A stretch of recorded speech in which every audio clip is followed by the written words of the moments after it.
And for 2 weeks running, the question on every driver's mind has been whether or not any driver can catch our two-time defending winner with back-to-back victories at Rockingham and Richmond. Ethan Lane coming with a full steam train of momentum as we enter the MC² editing services, leading the way 434-kilometer event here in the Integrity Ignite Series. Watching Lane in qualifying as drivers get their first time laps in 2 laps. The distance that these drivers will be able to travel here, the second configuration of Atlanta Motor Speedway, the one that went for the late 1990s all the way up to 2021. An iconic configuration, that is for sure, as drivers getting warmed up here in qualifying. Fastest driver in practice, it was Michael Stroll. At the moment, he's the fastest driver here in qualifying until it looks like Timothy Johnston knocks him down, and Cody Smith does as well. Right now, the top 2 drivers separated by 13 thousandths of a second here in qualifying with 7 minutes and 50 seconds remaining. Kevin McGarvey going to be there. There's the 73 machine of Kyle Cooper. And as it stands, these guys out in front are oh so close to that pole position, but only one driver can have it. And it looks like at the moment that would be Ethan Lane once again. Lane goes to the top of the board by 70 thousandths of a second here at the bumpiest 1.5 mile circuit that you've ever seen, whether it's the real world or here on iRacing. Atlanta's character in the track surface, indistinguishable from any other circuit. Rather, quite the opposite.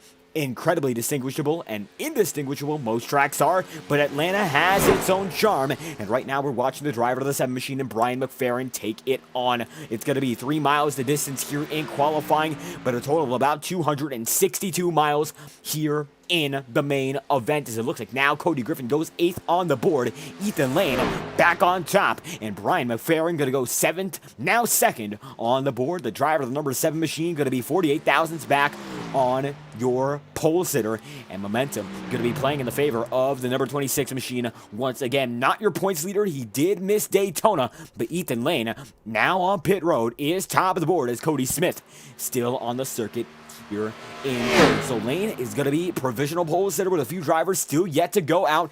Looks like Alan Dobbs got through 4 laps with some damage there, so none of those laps will count. DJ Stagner on his second and last number 64 machine might be able to turn the tide around coming down to the strike this time by.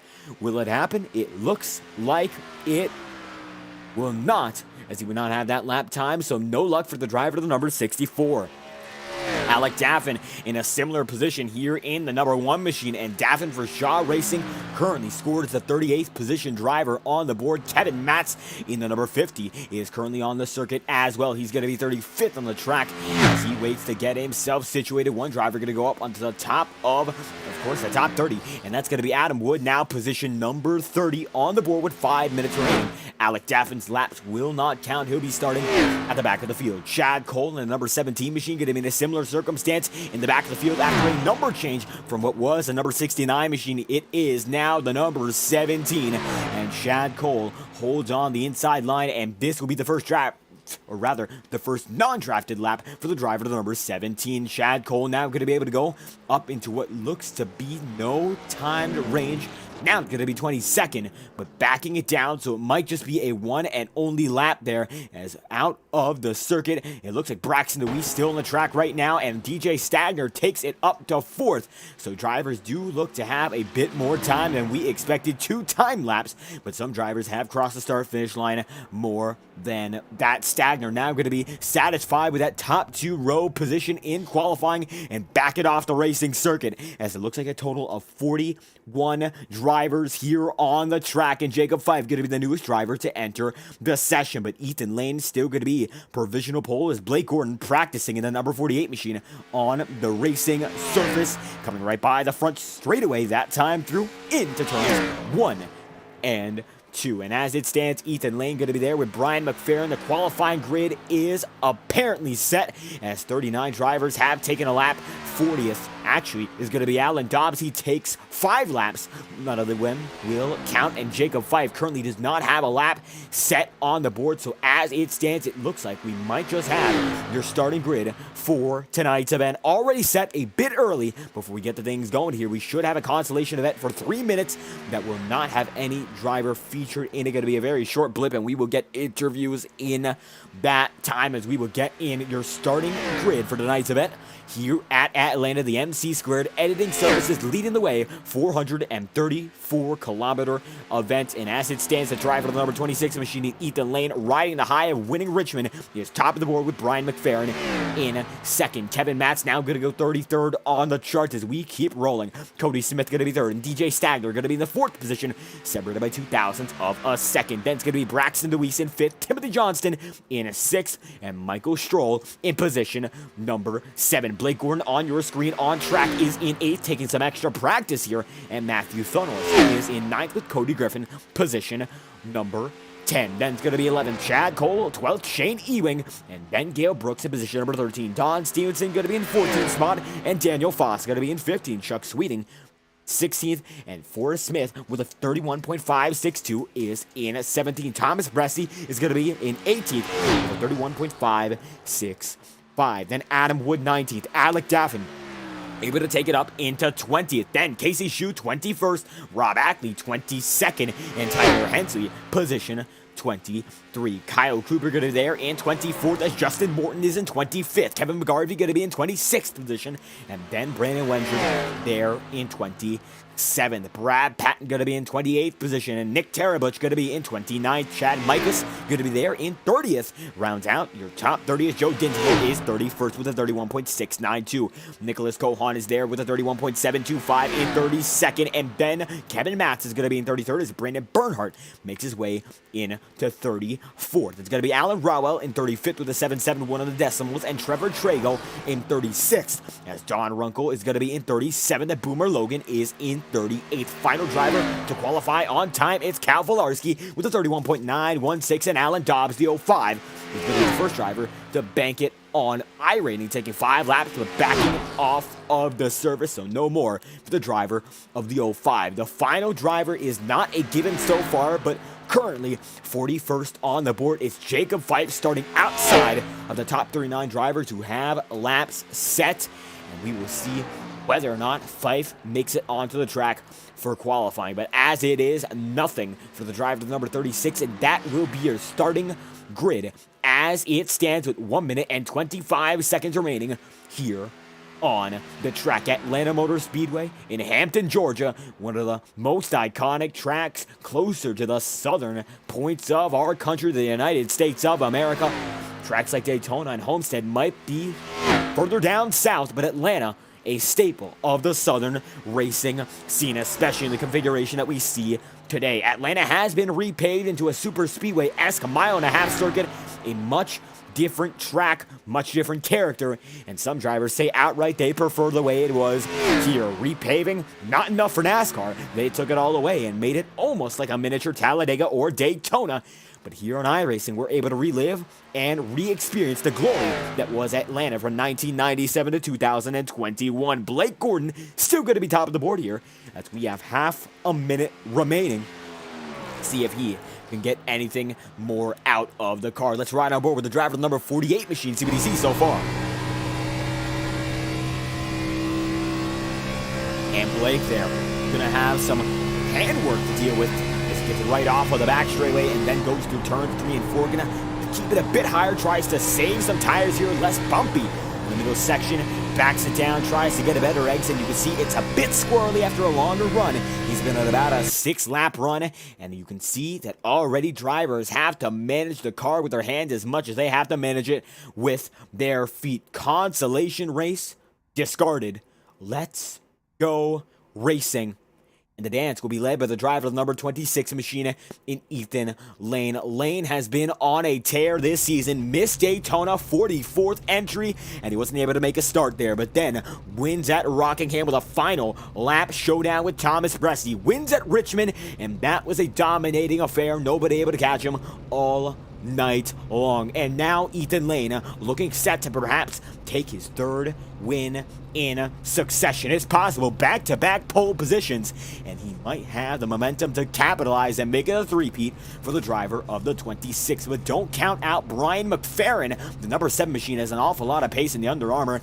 number 70. It might have gone under the radar for some guys, but I do believe that the 7 has a great shot as well. How about Cody Smith and DJ Stagner, your second row? A bit quieter, you could say the silent second row, but they have a lot of pace as well, and I wouldn't count them out for a second. Wouldn't count any of the drivers out so far. They all have a great shot to make work of this track. Quick work. It might be 175 laps to do it here in Atlanta as the drivers get rolling off for the first run of the night. The MC² editing services leading the way 434 kilometer, and I think that number 434, if it was miles, it would be quite the intimidating figure, but it's a bit less than that. Still a very long race compared to the standards of this league, but it's going to be a great one. Atlanta has been host to 500-mile races beforehand, so it's only proper, it's only fair that it gets one of the longest races of the season here. The Integrity Ignite Series, loosely based on the NASCAR schedule, some curveballs thrown here and there, and we will see one very soon at Okayama in 2 weeks' time, a 40-lap showdown, and we love to see the diversity in the schedule, but as it stands, the American swing going to take us to Atlanta and next to Las Vegas next week. Stay tuned for that as Ethan Lane leads us down this time on.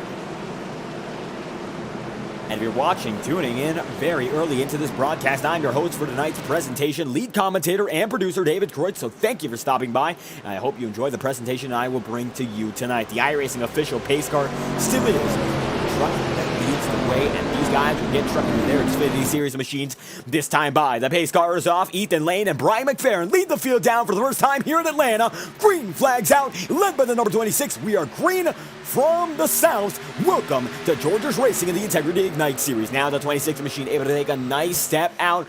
Nice and easy double file. Looks like it's actually going to be triple file with Blake Gordon for a moment. He already takes him 3 wide on the high side.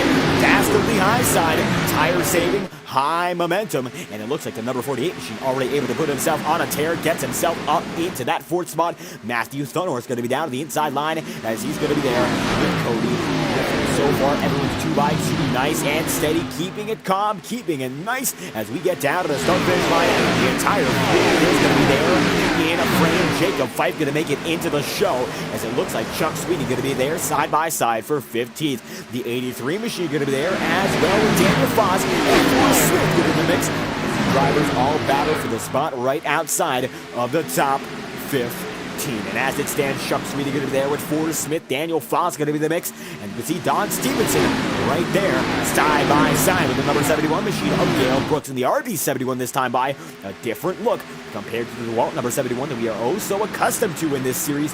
But still a Roush throwback there. As you can see, the number 5 machine as we throw it back to Tyler Hensley. And the light Casey Shue going to be the driver we focus on in specific. Daytona Rob Ackley in the frame. As well, so far, 3 laps in, everyone's pacing through, putting on a great show while we go at it. Going to turn down the car volume just a bit. It looks like these cameras are a bit louder than what we're used to, courtesy of TrackCams22.com. Want to make sure you hear all the action and all the commentary equally. As you can see, the number 4 machine of Casey Shute riding aboard with the 213 Simware machine, and car number 4 cutting through the field so far.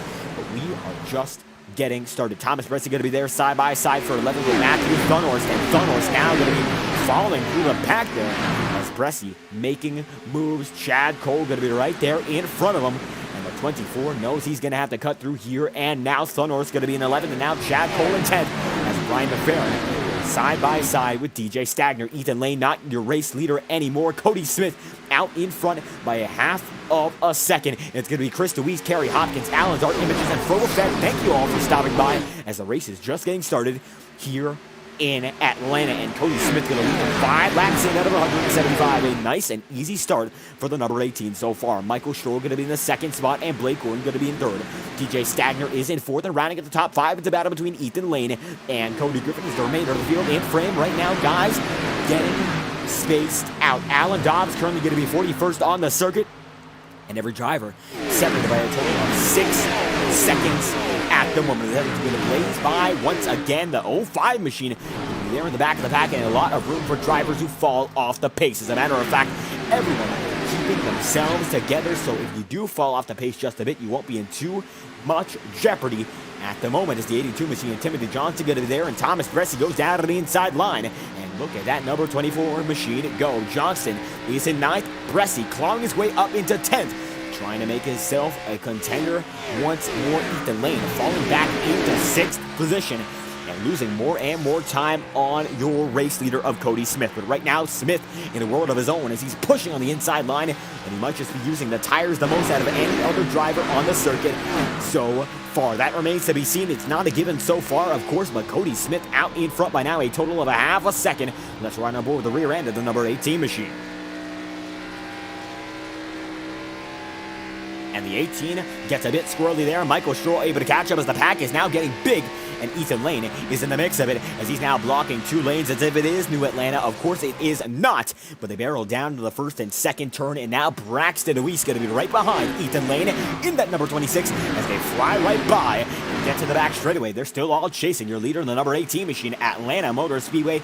That's the place, and of course the place these guys want to be besides Atlanta, well, first place. And right now Ethan Lane, he had a taste of it very early on, but he's been falling back so far. Cody Smith going to be top of the board with Michael Stroll now 3/10 of a second back. Stroll, the fastest driver in practice, showing that he might just have the long run speed to play quickest game overall. His fastest lap in practice, as we said beforehand, a 31.131. His fastest lap in the race so far is a 31.885. And right now, that time through, he's going to be 0.2 of a second faster than Cody Smith. And that seems to be the power of using that high side. Cody Smith now going to copy him. We saw beforehand was all the way on the inside line, and now he's going to go way high. And Michael Stroll able to capitalize on the tire that already burned out. The 38 machine is on the move, a man on a mission. That's Michael Stroll as Blake Gordon makes his way up into third. The extra practice that Blake Gordon takes in qualifying seems to play in his favor no matter where he takes it. Had a great run going at Rockingham until Temper Slayer there. Richmond able to take some extra practice, got involved in the parking lot there, but then, well, now it's going to be Atlanta, and he is turning a new leaf, number 3 on the board. And the 48 machine, no challenge so far. DJ Stagner been holding steady in 4th, but it looks like he got passed to be there in 4th again, as Michael Stroll is gaining big on Cody Smith. Big time indeed. 11 laps in at 175, and the 18 machine still leads the way with the 38 right there in second. AC Delco versus Bud Light. And AC Delco, the sponsor of Dale Earnhardt Jr.'s Busch Days in the Busch Grand National Series. 2-time champion, 98 and 99. And eventually, of course, we all know that Dale Earnhardt Jr.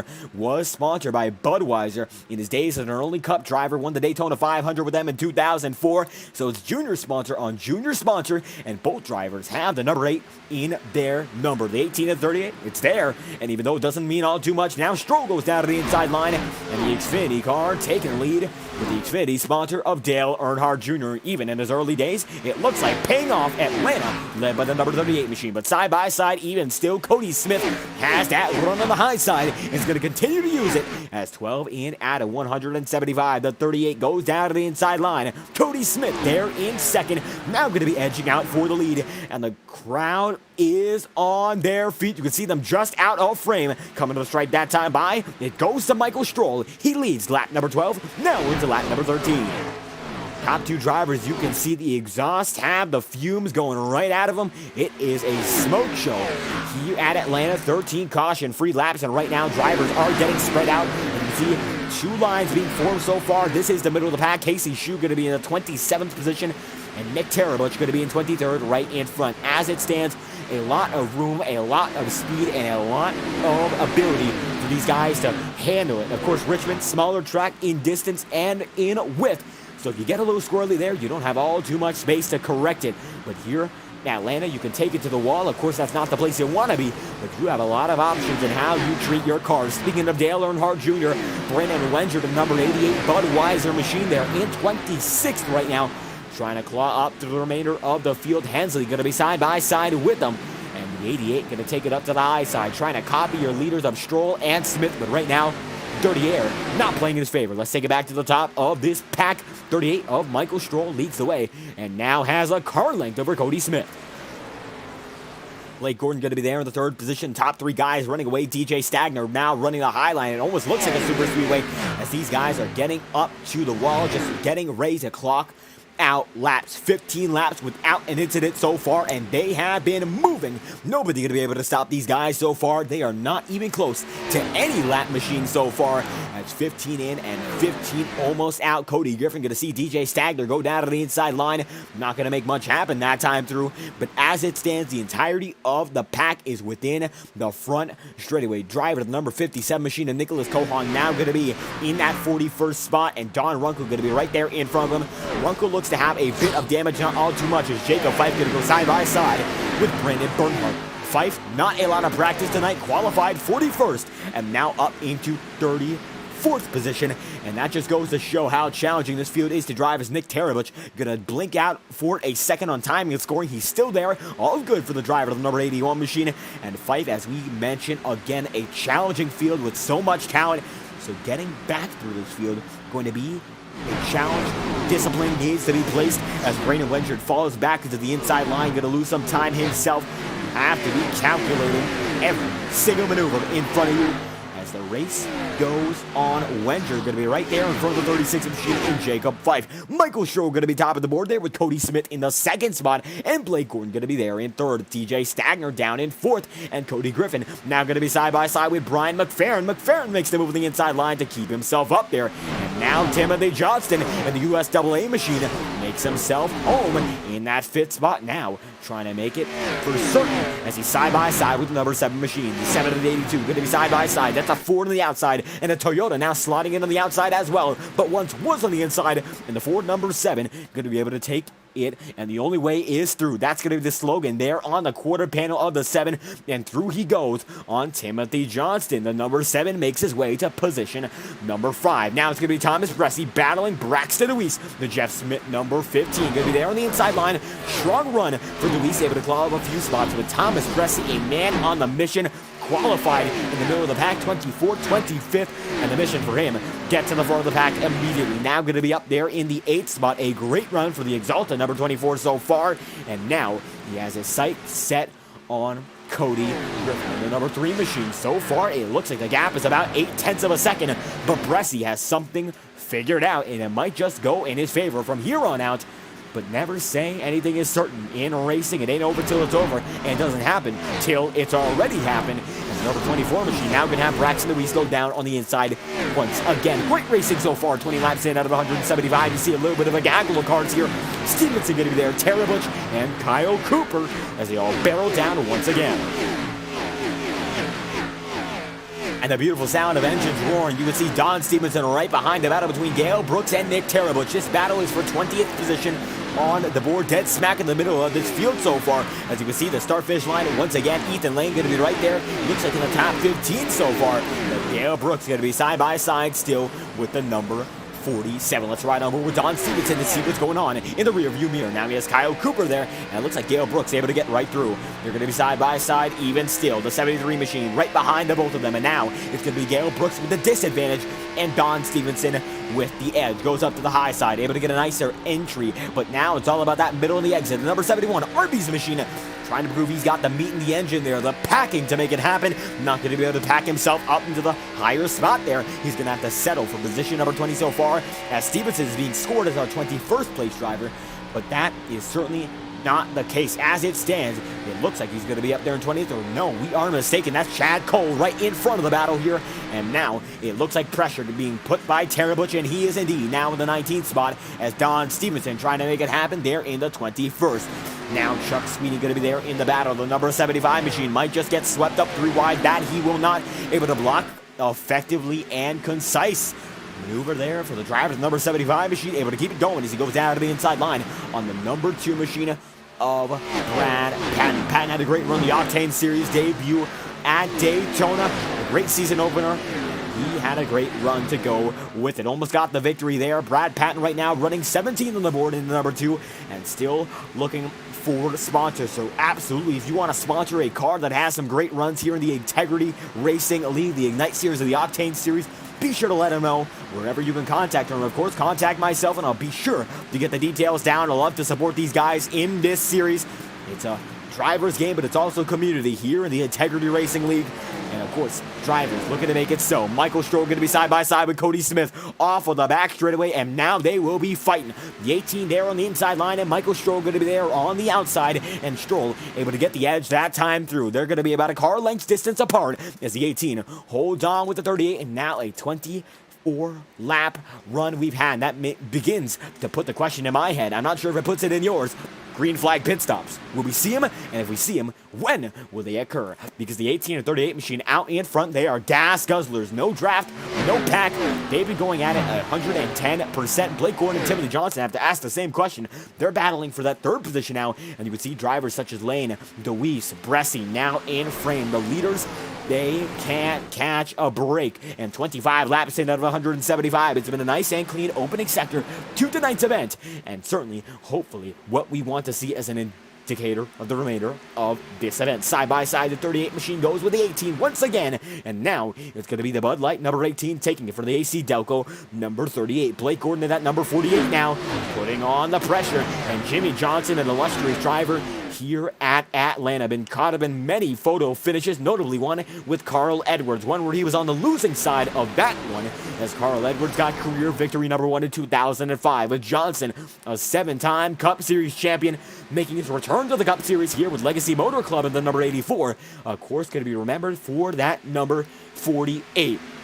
But if we talk about another number he's remembered for, it is not the 82, it's the 92. Is the 82 machine going to go right down to the inside line? We were going to make the point of that about that being the 92 for a moment, but it is Timothy Johnson's number 82. Now going side by side for position number 3. Ethan Lane still hounding both Cody Griffin and Braxton Deweese right behind this battle. That is the battle for 7th as Deweese goes down to the inside line there, and the 3 machine tries to hold on. It's going to be Chevy on Supra, and now a Supra trying to get in the mix as well. Deweese gets it a bit squirrely. They're going to be 3 wide. There are no contact so far, but they're almost going to have an inch to spare, if not less. And now Deweese going to have to give not 1 but 2, but it looks like there's going to be some right side damage for Braxton as he goes up high, and you can see a bit of banging there for the top 2 drivers. Michael Stroll there with Cody Smith, nice and respectful, but look who's on the hunt. It's Blake Gordon, and now he's within 0.2 of a second of the race leaders. Look at the show these guys are putting on up front. The 48 machine now getting in the mix.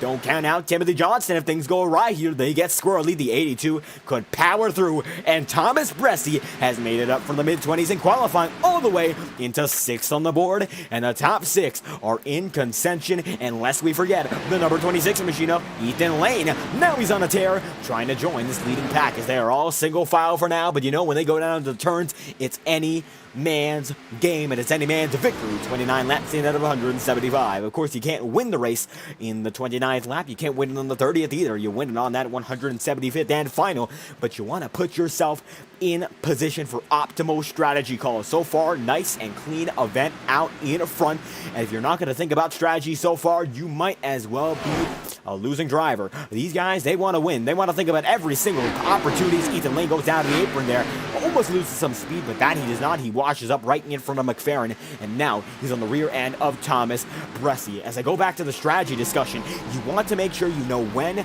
you are coming and be very informed about your strategic decisions. I've been in the position as a driver where I don't pay attention to fuel or tires and almost run out of fuel halfway across the track. These guys, well, I'm certain they won't do that. They're much better drivers than I am in iRacing, but it's still about making sure every 1/10 of a second goes your way. Thomas Bressie now going to be right in front of Timothy Johnson, now going to get swallowed up 3 wide in the middle, not where you want to be any track, let alone Atlanta, where it's all about the handwork, and now he's going to get swallowed up once again. 3 wide, the 26, the 24, and the 82. They're able to keep it going. Johnston going to be the driver that gives. Ethan Lane there on the inside line, and Bressie going to take it to the middle.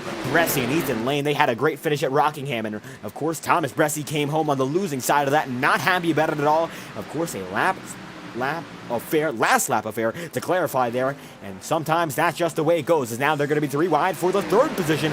Michael Stroll is in 2nd, and Cody Smith back out in front by a total of a 1/3 of a second. That doesn't sound like all too much, and you know why? It's because it isn't. Ethan Lane going to consolidate his line, go all the way up high. Bressie now goes out of the inside line. He'll fight the battle with the number 48 machine. It's 28, and now the 24 and 48 fighting for the podium. Rick Hendrick numbers different teams here as the Exalta number 24 gonna block Ethan Lane, and Lane trying to find his own to make it happen. Now goes out of the inside line. The 24 gonna have to stick it high, gonna stay there with Blake Gordon. Ethan Lane has some pace, gonna be able to make it, so it looks like he will for now. He's not clear, but he's gonna be right there as Cal Filarski gonna be the first driver to go on to pit road here. Jacob Fife gonna be 6 laps down, so it looks like Cal Filarski backing it down on the apron of the circuit. No big issue just yet. We'll find out what happened to the driver number 6 machine.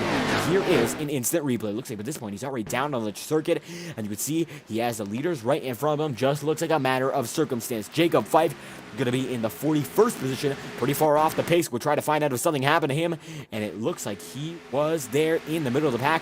And whether or not he backed it down intentionally, we will see. As he was there, this is the 36 machine of Jacob Fife. Whether or not he backed it down on his own accord, it looks like he did an unfortunate end to the driver of number 36's run, and he is backing it down for Pro Powder and Payne. Cal Filarski 1 lap down there. He's going to be lapped by the entirety of the field, now going to be back in his own world, and the only driver they've gotten down on pace. Next driver would be Adam Wood, but currently he's about half a track away with damage. The 45 machine will have to send himself down to the apron to keep this green flag run going. Ethan Lane going to be side by side with Thomas Bressie. This is for second now. Cody Smith running away. It's about a 6/10 of a second advantage. They're in first, but side by side giving us a show. It's the good old 24 and 26 battle, and we've seen these two go at it before, and they put on a great show whenever it is. It's lights out and caution out indeed. And we said lights out for a different reason, but Kyle Cooper down and around, and he can't seem to get that thing reversed, but big damage, 36 laps in out of 175. So let's take a quick look and find out just what happened to Kyle Cooper. We're going to get a half-a-minute replay there and see just what the cause was. And it looks like 3 wide there with Alan Dobbs. Alan Dobbs going to come down in on Kyle Cooper, and Cooper sends it back up the racing surface. That is a safety yellow. Kevin Matt slides away. Alan Rowell, and driver's going to get oh so lucky. And by that point, he's about stuck on the circuit, and Kevin Matt's getting a great escape there. Let's watch on board with the driver to number 50.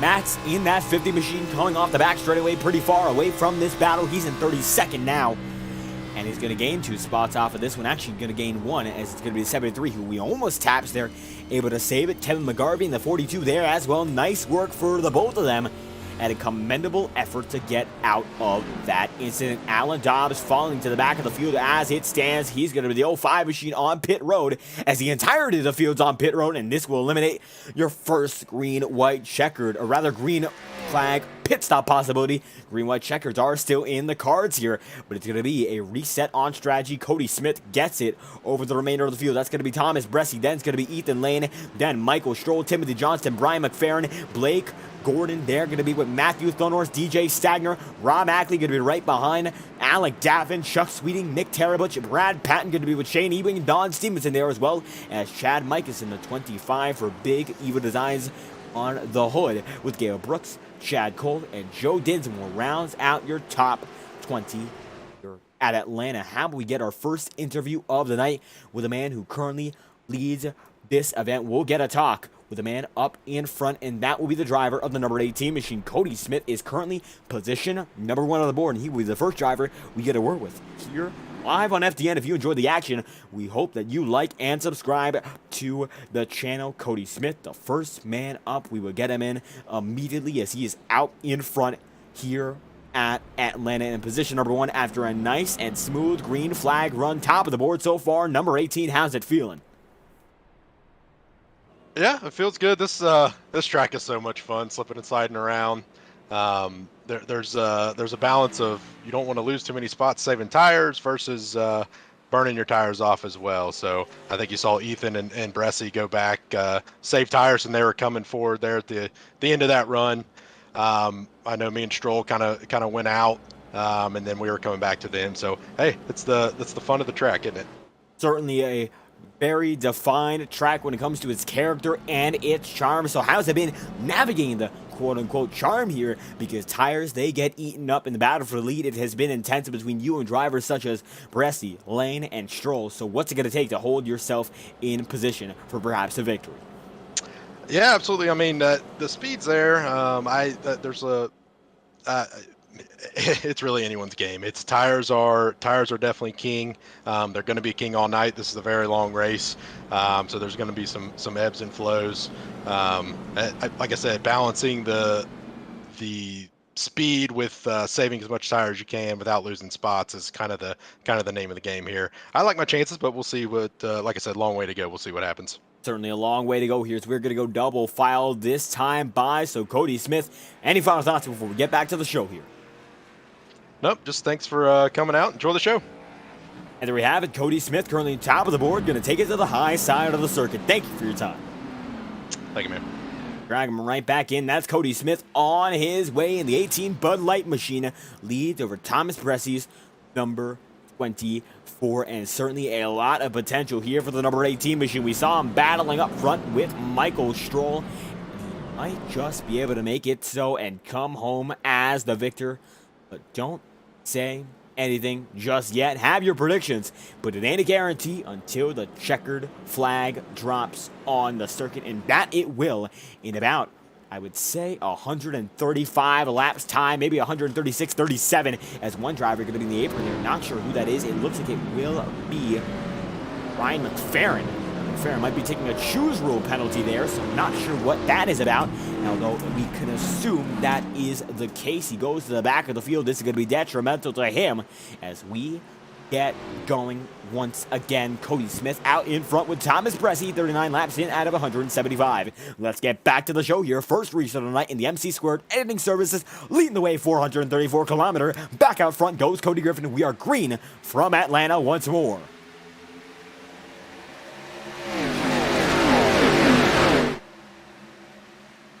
And as we are out in front, the cars are roaring once again, and Thomas Bressie goes out of the inside line with help from Ethan Lane. Now Bressie going to be your new race leader, and it's going to be Ethan Lane right behind the newfound battle of the 18 machine and the 24. The 18 gives, and the 24 goes out in front for now.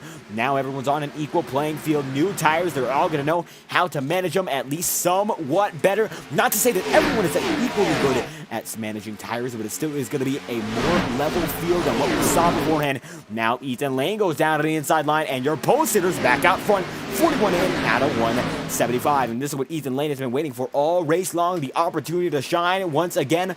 And the pole sitter now looking for 3 wins in a row, and he's going to try to take off like a jet here. He's now out in front. Nobody's stopping him. Alec Daffin going to be right there with Matthew Dunhorst and the 32 machine of Shane Ewing. And they're running up front right now. It looks like Daffin going to be in 11th, and Matthew Dunhorst is in 10th. This is the battle surrounding the bubble for the top 10.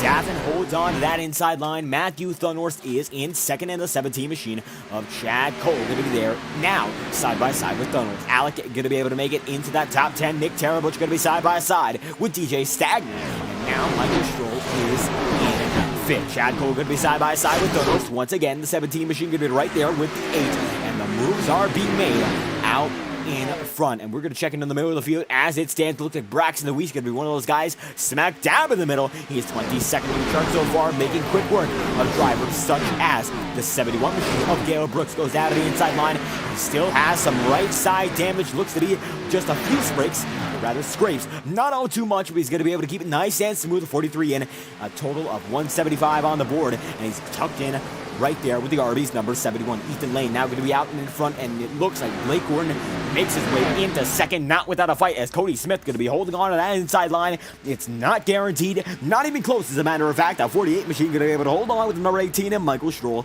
is in fourth. There's going to be Michael Stroll side by side with Thomas Bressie, and Stroll, of course, the fastest man in practice. We've said it about 100 times already, and you can see the 38 back there with the 24. The top 2 guys in the front of the field, the 26, 48, and Michael Stroll looking to put himself back in that equation as he chases down the 18 of Cody Smith. once again. Cody Smith, as a matter of fact, had a great run there in the Octane Series as well, and I do believe, if we're not getting our sources mixed up, came home as the winner there. So talent, it seems to be crossing over from car to car as Ethan Lane goes down to the inside line. Blake Gordon going to be right there with them, and the 48 right there on the chase. Blake Gordon is an awful aggressive driver. I'm not saying he's an awful aggressive driver per se, but he is a very aggressive driver when it all comes down to it. Comes down to it, it looks like he goes up high. Going to try to use something different on the number 26 machine. Then Cody Smith is there in the third spot, and don't count him out for a second. These guys are right behind the leader. All have a good shot. Thomas Bressie there as Ethan Lane leads them in. Once again, Blake Gordon going to be right there with them, and they come down to 46th lap that time through, going for the 47th next time in, and they barrel down the back stretch once again, single file about the top 10, top 15 guys. But now, Cody Smith goes to the inside line for the lead. 46 out of 175, still about the first quarter of this event, just about over. And now it seems like guys are turning up the jets. Look at them go. The number 26 machine going to be right there with Smith, and they come barreling down to the start finish line. Once again, the 18 there, the 26 up top, and now Blake Gordon, now he has an opportunity. He won't take it just yet. We ride on board with the number 48 machine. He still is oh so close, and could set it in 3 as the draft keeps him right there on pace. But Ethan Lane will do the hard working for him, and Blake Gordon just hoping to slide on through. We will see whether or not he takes that opportunity. Lets off just a bit. You can hear the audio of that car, and we'll turn it up in the first and second turn so you can get a more in-depth analysis and take away your own conclusions. Let's do this.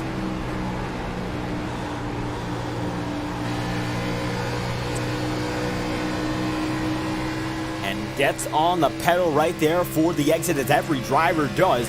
But you can see now he's going to be right there on the back bumper of Ethan Lane. The battle in the top 3 has been fierce all race long, and Ethan Lane is now in jeopardy of being swallowed up by the field. Look at them go, barreling off once again. It's going to be Cody Smith leading them down to lap 49, but it's Ethan Lane leading the battle for second here as Michael Stroh goes down to the inside line there with the number 48. 49 laps in now. It is going to be the 26 right there with the 48, the 38 there as well, and DJ Stagner. How about Brad Patton now in 6th? And Patton seems to have lit a spark under him here in the Ignite Series, and he has put the ignition into that machinery. And now the sponsor me number 2 going to be running in position number 6, trying to shoot a 3 there for just a moment. He does not look to go for it, but execution he will wait on. It certainly seems like he's formulating that plot, and the number 2 machine going to be able to barrel on in, and the number 38 going to be right there with them. Stroll and Patton, 38 and 2, as they chase the 48 out in front of this battle for the second spot. Of course, they all chase Cody Smith, but as it stands, you got to get through the small things here before you get to the big ones. And Brad Patton holding off Ethan Lane now, and Lane has a great short run car. That's undeniable. That's the reason he took pole position, but it looks like on those longer runs, or those medium runs, so to speak, he falls back just a bit, and he does not want to see that, but that just seems to be the matter of fact. Coming down to lap 50 that time by Cody Smith out in front, completes lap 50, and Lane going to go down to the inside lane as he still has a bit of room to make back up to get up to the Brad Patton battle. And side by side, they will go for second. DJ Stagner having a great run here, former Highline Racing League champion, putting on a great race indeed for Blackout in the number 64 machine. He'll go right in and make it so on Blake Gordon. 64, 48, oh so close coming up the track. They're both going to go, but it looks like Blake Gordon still has the edge on that high side. And right now, it's not just momentum giving him that advantage. It's the cut through the air that Blake Gordon is given thanks to Brad Patton. Patton is right there on that back bumper, and as a result, these two cars cut through the air like they're scissors compared to Stagner. Stagner might just have been faster as a single car. We'll never find out. Of course, it's not a 1v1 here on Atlanta. And now Blake Gordon goes up into the first position, a big-time move, and he came there with a handful of steam. We're going to take an instant replay to check just what happened, because it looks like Cody Smith got a bit squirrely there, and he was just slower. Unbelievable. We'll take it back just a bit more. He looked to be far out in front. Now he's in third, and he gets into the wall. That's what's going to cause something. He gets way in the wall, gets it straightened out, but he comes much slower to the back straightaway, and the 48 comes in with, once again, a head full of steam, and he takes it with Brad Patton going into second. The 1-2 punch. Now they're fighting for the lead as Ethan Lane fights for third.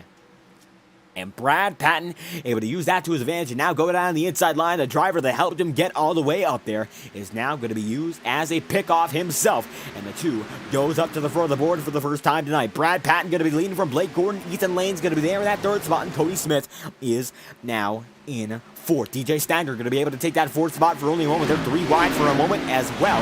And now double file for the fourth position. Stanger going to pull off just a bit. Going to slow down quite a lot. Looks like he gets squirrely, gets it loose, but he's able to keep it situated. And now put a head full of steam back into the battle. We say a head full of steam quite a lot, especially in these last few laps where momentum comes and goes. And when guys get squirrely on top of you, you look like you are a jet barreling right through them.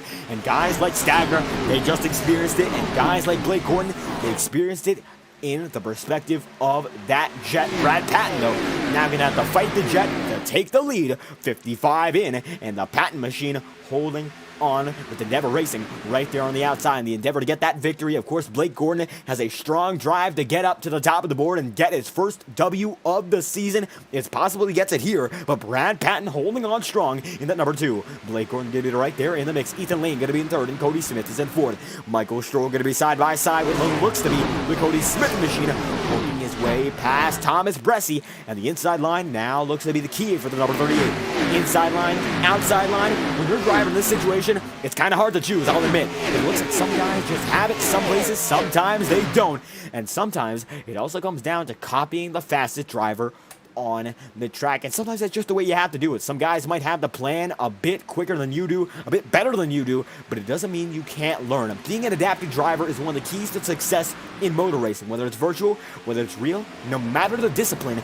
And Blake Gordon right now has adapted quite nicely. He came in top 10 in qualifying. That's still a great result in a very competitive field such as this one, but that is not winning potential. On paper, Ethan Lane, your pole sitter for the past 2 races, I believe, is your winner for the past 2 races. So if you want to start out front and finish out front, you really need to be out front. But Blake Gordon adapting to the circumstances. The sun has not been visible fully for quite a while. A partly cloudy track here in Atlanta.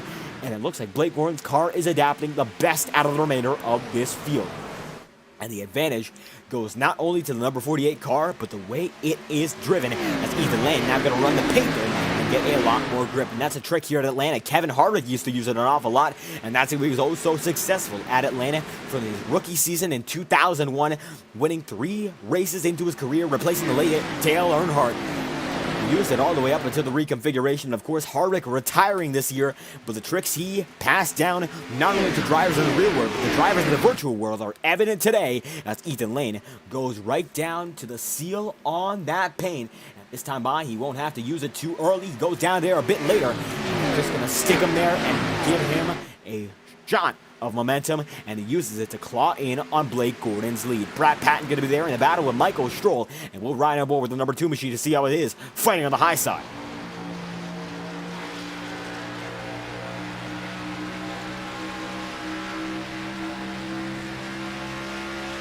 And Patton has pressure from all sides, and it looks like he has some pressure on the back. Thomas Bressie able to take home that 4th position, but only for now, as 60 in, still an awful lot of time to set things straight. As 60 in, Michael Stroll still going to be right in front of him. Bressie's been bouncing inside the top 10 ever since he got there. Qualified in the middle of the pack in that 20-odd spot that nobody wants to be in. His caution is out, 60 in out of 175. Big issue. Back of the field. We'll find out just what happened. Cody Smith is involved, and his race has gone from great to not so great, and we will find out just why. The 18 machine fighting there with Chuck Sweeting, Alec Daffin. This is still up front. This still is in the battle for the top 10, but Smith might have tried just a bit too hard to keep that one going, and no, he's going to get right in there with Matthew Thorners, hit Timothy Johnson, and Johnson's front end gets destroyed, and that brings out your yellow. And misfortune falls on the way of the 18. Rear end damage, and the 18 might have gotten out of it better than Timothy Johnston in 13th. Front end gone, and I'm not even sure if he knows it. That's not a lot of damage, or rather not a lot of contact that led to that damage, so certainly going to be a shocker and a heartbreaker for the driver of the number 82 machine as he's out in the 13th spot so far.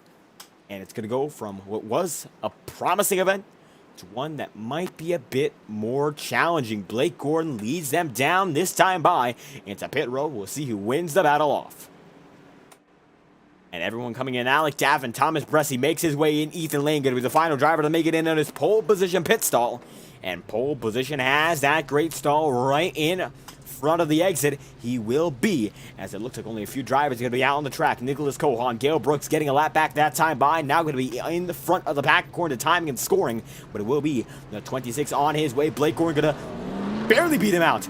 Right to the cone, the number 48 machine gets it over Ethan Lane, then Michael Stroll, Thomas Bressie, Brad Patton, Nick Terabutch, DJ Stagner, Alec Daffin, then Chuck Sweeting, Cody Griffin, Matthew Donors, Don Stevenson, Rob Ackley, and Chad Micas with Chad Cole following them, and then Casey Shoe Boomer, Logan, Joe Dinsmore, Kevin McGarvey, and Tyler Hensley alongside Daniel Foss and the 7 machine of Brian McFerrin, and then Justin Morton, and then the number 50 of Kevin Matz with Alan Dobbs behind him. That is your pit cycle, and that is from 1st to 29th. It appears on the circuit, and what a pack you have as Adam Wood right now is on pit road. Nicholas Cohan is your effective leader, but we'll see how long he stays out there, as Blake Gordon will be top of the board for the drivers that are currently on new tires. And how about we get a word with the driver of the number 48 machine? How about that beating Ethan Lane right off of pit road? And the number 48 machine is out in front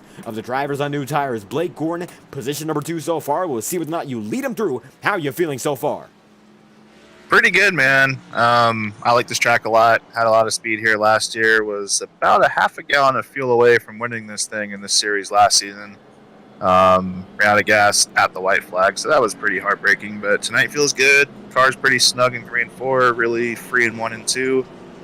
Just got to see what the tire wear does. Seems like Ethan's doing a good job saving them, as is Bressie.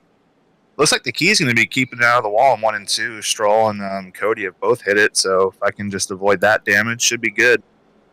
And absolutely, it seems like a very tricky track here at Atlanta. So how's it been managing not just the aggression, but managing the car? Because it seems like sometimes it just has the tendency to wander up to the high side of the circuit. Just got to know where the bumps are. There's a hump into 1 that if you kind of let it plant itself right past it and just get back in the throttle, it's fine. 3 and 4, there's a bump kind of 3/4 up the track that if you hit that just wrong and get on the throttle on top of it, you're in the wall. So just knowing the ins and outs of the track really helps. And it looks like the intricacies are something that you know, and it looks like this time by, we should be going 1 to green. So before we get back to the racing, any final thoughts? No, not really. Just hoping I can stay up here. It's been fun. It's been a dogfight. So if I can just keep it clean and stay in the hunt, it'll be a fun finish. And that's what we hope to see. Blake Gordon, top of the board so far on the inside line. Thank you for your time. Anytime, man. There we have it. Endeavor Racing's number 48 machine, the flag bearer tonight, Brandon Bernhardt, is his teammate in that number 81. And Bernhardt, as it stands, currently in position number 26. Still a long way to go, but anything can happen. And don't count out Bernhardt or any other driver who isn't in that top 10, top 15 so far. It's all about where you finish, never about where you start. And it all comes down to that big money lap. Lap 175, you're not there then. It's almost as if you weren't there in the first place. So, Blake Gordon out in front right now, but we'll see whether or not he'll be there at the time the checkered flag flies at about 100 laps, 110 laps time or so. And time will fly from there. 2 great runs to start this race off. And Braxton Luis did get some right side damage there, so very unfortunate for him, but still seems to have some pace in that number 15, a race of attrition. He might just see 64 will become 65 this time by for restart number 2 of the night here at Atlanta Motor Speedway. 48, 57 to Cohan on the high side on old tires. Green flags out this time through, and it's going to be the 57 holding on to the outside, as now they're going to go 3 wide for first, and Cohan is going to be like a sitting duck there up high. The 57 already going to go 3 wide, and drivers going to be falling right through him. Ethan Lane going to be side by side with Blake Gordon there. Nicholas Cohan already going to be taking 3. They're going to have to delicately make their moves past that 57 as Ethan Lane gets the edge over Blake Gordon. Thomas Bressie going to be there in the 3rd position. Cody Griffin going to be right there with Nicholas Cohan. Cohan going to be taking 3 on the middle. Alec Daffin going to be there as well. We've seen Daffin have some netcode related issues beforehand as Cohan trying to hold on to the quarter panel of Stagner. Stagner makes it through Brad Patton there as well as Cody Griffin makes his way in to 6th position, number 6 in lap 66 indeed. Ethan Lane going to be leading by about a 10th of a second here, and it's been a dogfight indeed, but now the dog out front, the top dog. It's the number 26 machine of Ethan Lane looking for win 3 in succession, and it's been his series so far besides Daytona. If he even attempted Daytona, he would be your points leader by a wide margin, but unfortunately for him, it's not going to go that way, but fortunately for the field, time to make it happen as cautions out once again. Forrest Smith looks to have lost it there, and we will see whether or not he saved it. That he did. However, Timothy Johnson and Adam Wood involved in an incident. Instant replay on the map. And Johnston there with an awful lot of damage in the number 82 machine. That is the catalyst here, it appears, as he's involved with Cody Smith and 2 drivers with great potential in this race. And Cody Smith just lost it there. And I'm not sure what that's going to be. We'll take a cockpit look at that one because that's a huge, huge incident. And we will find out. Let's take it on board because this is a challenge to decipher from here.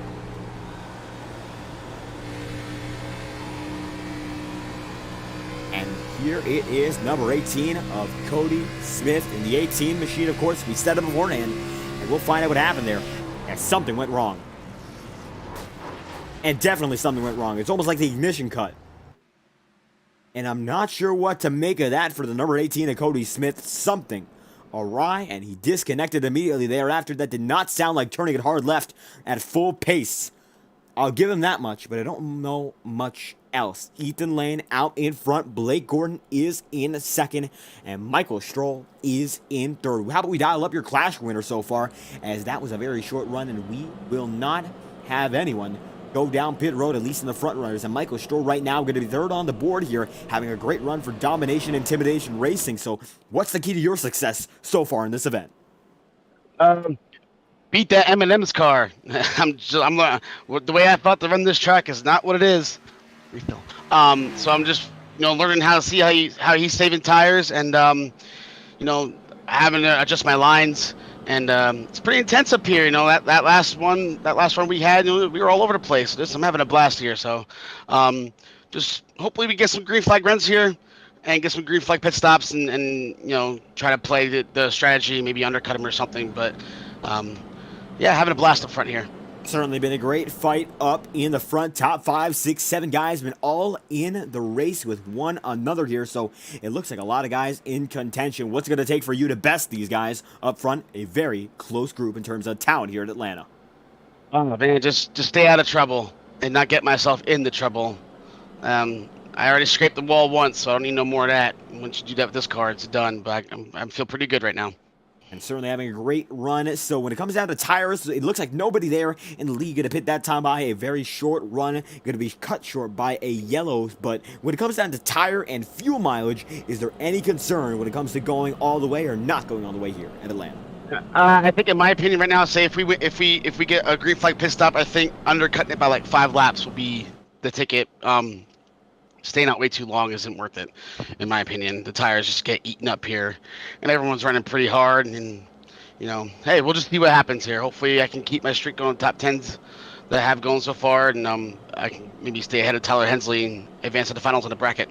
And that bracket we will be keeping an eye on, as the final 4 will be coming very, very soon. Right now, in good position to make it. So 1 lap to green, we'll be heading to it very, very soon. So any final thoughts? Just come to the choose cone, and please put me back in the DIR chat. And that we will. Michael Stroll, the number 38 machine, going to be back on his way. Thank you for your time. Thank you. Back he is, Michael Stroll, in that number 38 machine with his team there in Domination Intimidation Racing. Just about the biggest team in this league, save for JT Motorsports. A lot of guys in those 2 group chats, voice chats themselves. Now Stroll goes down to the inside line, and Blake Gordon takes it up high. So it looks like Ethan Lane out in front, as we've seen before, posted tonight's event. Back out front, and it has not been smooth sailing. It has not been a cruise, to say the least, but it's still been a great race through and through. 70 laps in out of 175, coming to 100 laps to go very, very soon. And only so much time before we get back to the action. And still it is the 26 and the 48 holding on nice and strong. Rounding your top 5 or now, it's going to be the driver of that number 29, Nick Terra. But you're rounding at your top 20. It is Brandon Bernard, teammate of Blake Gordon, who takes it up high on Ethan Lane. Team connection, a big part of a race like this. 434 kilometers, 175 laps, and eventually a total of just about 262 miles. It's a long haul here at Atlanta. One of the longest all season long. If you're not equipped with the right team, the right group of drivers to help you through, you won't be going anywhere. That is for certain. 78 out of 175, and we will get back green this time by the iRacing official pace truck. Going to leave us, and we will see a race to behold. Ethan Lane going to be able to get a great start that time by. We're back out green here in the MC² editing services. Lead the way, 434 kilometer. And that's going to be a great run for Lane, as it is Blake Gordon there in second. And in third position is Thomas Bresci in, of course. Position number 3 is Brad Patton is in 4th. And DJ Stagner makes his way up into 5th. How about Alec Davin, the Shaw Racing number 1 machine, making best run this season. Going down the inside line, trying to block 2 drivers with 1 run, and he's going to be able to make it happen for now. But Alec Daffin having an unpredictable run here. He's been up and down, but still relatively close to that top 10, and he's been holding on like it's nothing. Davin, we've seen him in the Stock Car Racing League Red Line Truck Series. As a matter of fact, we saw him last Saturday night at Montreal, but coming back to the American scene at Atlanta, still having a great run, an incredibly consistent driver when everything clicks, and right now everything is clicking. Out in front, guys are starting to be a little less aggressive up front, but as I say that, Thomas Bresci takes it down to the inside as we take it back to the remainder of the pack. Double file here. Rob Ackley going to be right there on the bumper of 2 drivers. Looks to be Casey Shue and Rob Ackley, as Nicholas Cohan there with Brian McFerrin in the number 7 machine going down to the inside of Kyle Cooper. Cooper with damage is still going. Here in 27th, Braxton Luis has damage as well. He's in 26th. So a lot of close contention here at Atlanta, as Ethan Lane holds it out in front, 73 in out of 175. Blake Gordon going to be there in the mix as well. Thomas Bresci going to be right beside him, and now right behind him as the 24 holds on to the paint to try to get a nice run off the exit. That he will for only a moment. Now they come down to the stripe once again. Lane holds on, Blake Gordon in second, and Thomas Bresci is in third with Brad Patton in position number 4. And as they sail through the first turn, they're now all single file. 1, 2, 3, 4, 5, 6 with Alec Chaffin in the 6th spot. The top 6 drivers playing it easy as Cody Griffin goes down to the inside line for only a moment. It fakes it low. Nobody goes with him. And now Cody Griffin has to think. He now goes just a bit lower than Alec Daffin. Daffin going to be able to block him that time by. Ethan Lane goes way low now. And now Blake Gordon has that high side for his own Bresci. Third spot, now going for second is Ethan Lane. Leads him 74 laps in out of 175. Everyone looks to be clean and mean on that track, as nobody giving anything up, nobody taking anything up, as Justin Morton going to be there in that 34th spot. Number 9 is right there with Alan Ribble as Cal Filarski trades paint and trades places with Trevor Trago. That's going to be for 36th on the circuit. Adam Wood, 1 lap down, going to be there on the track as well. No lid to that motor, still there. Has the front, has the rear, but going to be an impaled car about 31 seconds off the pace when it comes to lap distance. And we'll see whether or not that's accurate as Brandon Wencher goes out of the inside there on Justin Morton. Battle for 33rd. As we send it back up to the battles up front. Alec Daffin going to be side by side with Matthew Thornhorst. Cody Griffin makes his way through, and Ethan Lane has Thomas Bresci right behind him with a total of 100 laps remaining here at Atlanta. Triple digits for the final time before we send him down to the doubles and eventually down to the singles, the 26 and 24, now first and second. About the first time we've seen them up front like that. And you can see whenever they're up front, it is always a recipe for great action. But right now, they're playing it smooth. Top 4 guys trying to pull away on that high side. Momentum in their favor as Matthew Thornhorst leads the charge down to the inside line. Cody Griffin going to be right there in the mix, side by side. The 8, the 3, the 25. Chad Micus now going to be side by side with Alec Daffin. That's going to be for 8th position. And Micus gets it. Daffin doesn't. And now Nick Terra chases down the number 1 machine. And the stands, as we said before, they are packed, watching Ethan Lane lead the race with 98 laps remaining. The driver of that number 26 machine is on a tear. You can see now, it looks like that's going to be Michael Stroll caught up in 11th, about the lowest spot we've seen him all race long. The inside just doesn't have that momentum, and that happens. Sometimes runs have something on the inside, something on the outside, and if you don't have it there on your preferred line, you are done for. The AC Delco number 38 machine gonna have to turn on the ventilator here, as it looks like things are getting a bit heated with the 29 machine right there on the high side, and this has been the most dense populated pack that Michael Stroll has been in all race long. 97 going to be the distance here, as Michael Stroll going to be side by side with the 29. And side by side, indeed, they are. As you can see now, side by side for the race lead. That's going to be Ethan Lane having Thomas Bressi to his inside. And Bressi goes for it. Will he be able to make it stick? No, he will not. 3 wide for a moment for the lead. Lane's able to clear him with momentum. And now the paint, it is sealed to the left side tires of Ethan Lane's number 26, and that's going to be what keeps him out in front. Lane back to the point, and it looks like Blake Gordon there in second. Thomas Bressi third, Brad Patton fourth, DJ Stagner in fifth, and Matthew Thorner is going to be there in sixth. Then it's going to be seventh, Cody Griffin, Chad Michelson in eighth, and Alec Daffin is in ninth. Michael Stroll going to be rounding out your top 10. Double file about the eighth position on. Going to be out 4 rows deep with double file, and you can see these guys are getting almost 3 wide. DJ Stagner trying to keep it right in front of Cody Griffin's rear bumper, front bumper as well, and that's going to be the detrimental part. If he gets that rear bumper touching that number 3's front, he is done for. Down around, call it quits. That's going to be game over for the driver of that number 64. If he gets turned, it will get big and it will get nasty. No fast repairs in the Integrity Ignite Series, and it will take the driver's integrity and their respected discipline on the iRacing service to keep them going. Time will tell who makes it and who does not. Coming down on the inside line, Ethan Lane going to be right there with Blake Gordon. They all keep it going. Looks like only 3 retirees in tonight's event. Timothy Johnson, Cody Smith, Don Runkle, and Jacob Fife, 41st, still is on pit road. We'll find out what's going on with the number 36 machine later on. The 24 holds on with Ethan Lane as Blake Gordon is there in second. Now side by side, the 48 and the 24, they go barreling down the back straight once again. One's going to get wiggly. That's Tyler Hensley, and Hensley fighting for a bracket spot with Michael Stroll. That bracket, we didn't mention it beforehand, that is for a charter spot. Now, let's break that down. A charter in this series is equivalent to a year's worth of locked-in events, and drivers have to get through the round of 32, the round of 16, and now they're on the round of 8.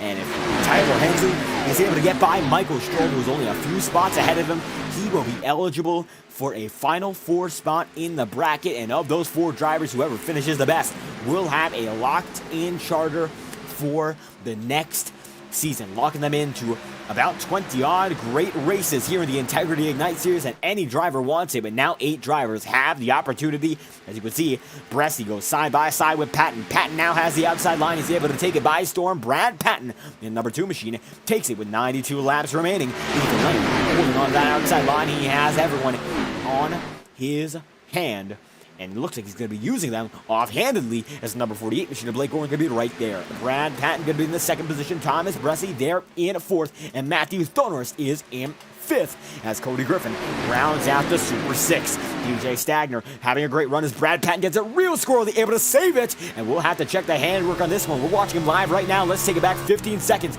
and see how it was for Brad Patton to be able to save that one. We saw it was about 20-30 degrees sideways there, and that is a challenge, as Patton, you can see, has to twist it just right. No overcorrection, and Patton holds on in the battle for second right now. Going to be a bit off of it, but nonetheless a great save to keep him in the mix, as now Thomas Bressi makes his way into the battle. And this is Bressi's specialty, taking advantage of other people's mistakes and making something of it for himself. If you can't capitalize, you can't race, quite frankly, and Bressi right now being one hell of a racer. 24 machine out in front in 4th.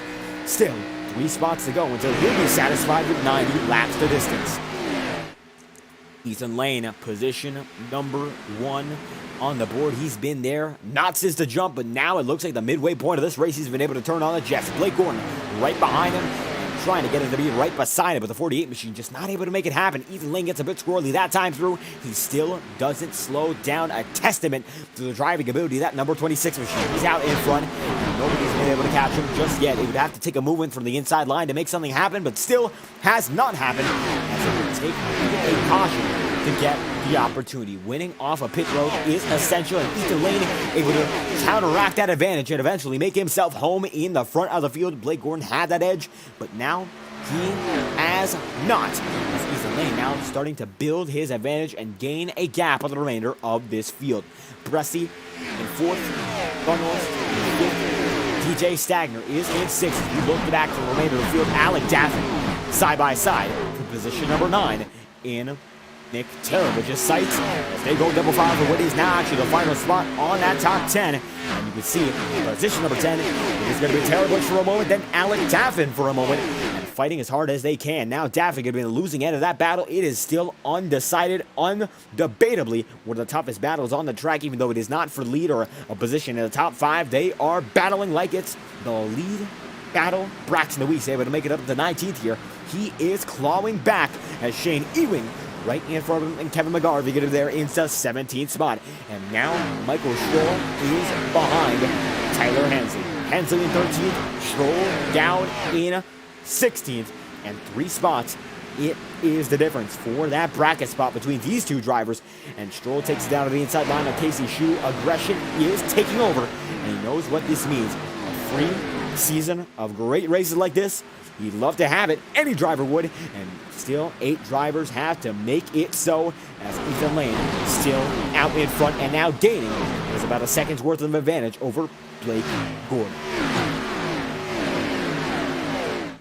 And as we take a look at Ethan Lane, how about this? The number 26 machine, your pole sitter, as we have passed the halfway point, is out in front and might be able to run it home from here on out. Of course, that is a possibility if we go green from here, as Brad Patton will be right there with Thomas Bresci, but the 26 now has nearly a 1 second lead. He's managing tires better, and he's managing the fuel better as well. And generally, it looks like the 26 machine has something dialed in that no other driver has. And it would take perhaps a bunch up and a caution to bring them back to the level of the number 26. Nobody in it so far, so we will take a lap on board with the driver of the number 26 uninterrupted with a full audio to see how it is to be the race leader of this event. And we will take it right to the start finish line. Let's take a quick look riding aboard with the race leader. This is Ethan Lane at the stripe.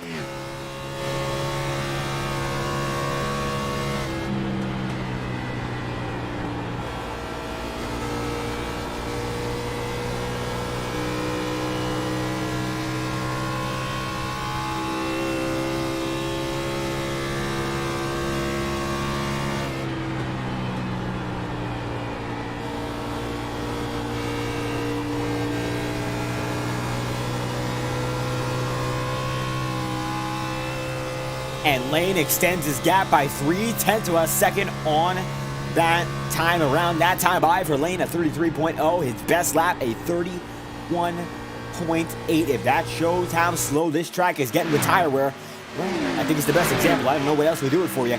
That time by 0.2 of a second faster than Blake Gordon, and still gaining more and more.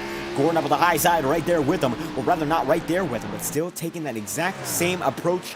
Not working out. Thomas Bresci goes down to the inside line, trying to make it so as well, and gets right there to the quarter panel. Not going to go all the way up, not wash up into the 48. A nice, respectful battle as Ethan Lane is running away from the pack here and adapting. He has done the best now, and it looks like after that mid-race struggle, Ethan Lane position number 1 for the driver number 26 machine. It is a far out advantage. Nobody able to best him so far, as Blake Gordon, Thomas Bresci, Brad Patton there as well, with Matthew Thunhorse now going to go down to the inside line in that 4th spot, and Nick Terabut side by side with Chad Mikus. Mikus and number 25 machine going to be able to hold on for now. Nick Terabut has that inside line though, and they come double file to the stripe. Terabut has the edge, but Mikus has that momentum, and number 29 holds on like it's nothing, and DJ Stagner right there as well. Brad Patton, he's got a lot of pressure on, but Patton is not budging just yet.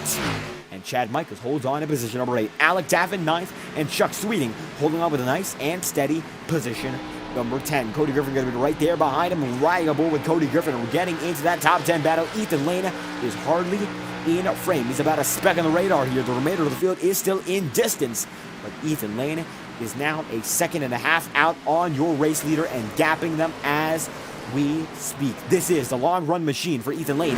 A 34 lap stint on these tires and 80 laps remain. So we could see our final move and strategy. It could be the one that makes it or breaks it for any driver. Along a driver like Ethan Lane, it could go in his favor, and it could go against it.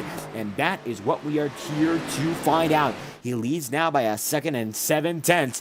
Coming down to the stripe, he's going to barrel him down through 80 laps, becomes 79 laps remaining here in the MC² editing services, leading the way 434 kilometer. And Lane holding on. There's no such thing as a battle for the lead when Ethan Lane is out in front like this. But Bresci is in second, and Blake Gordon is in third. Thunhorst fourth, Patton fifth, and DJ Stagner is in sixth as Nick Terabich holds on in seventh. Chad Mikas eighth, Daffin is in ninth, and then comes Chuck Sweeting in position number 10. The 75 machine holding on strong with Alec Daffin. We took a brief mention of him about 2-3 minutes ago, but we have to give props to the driver number 75.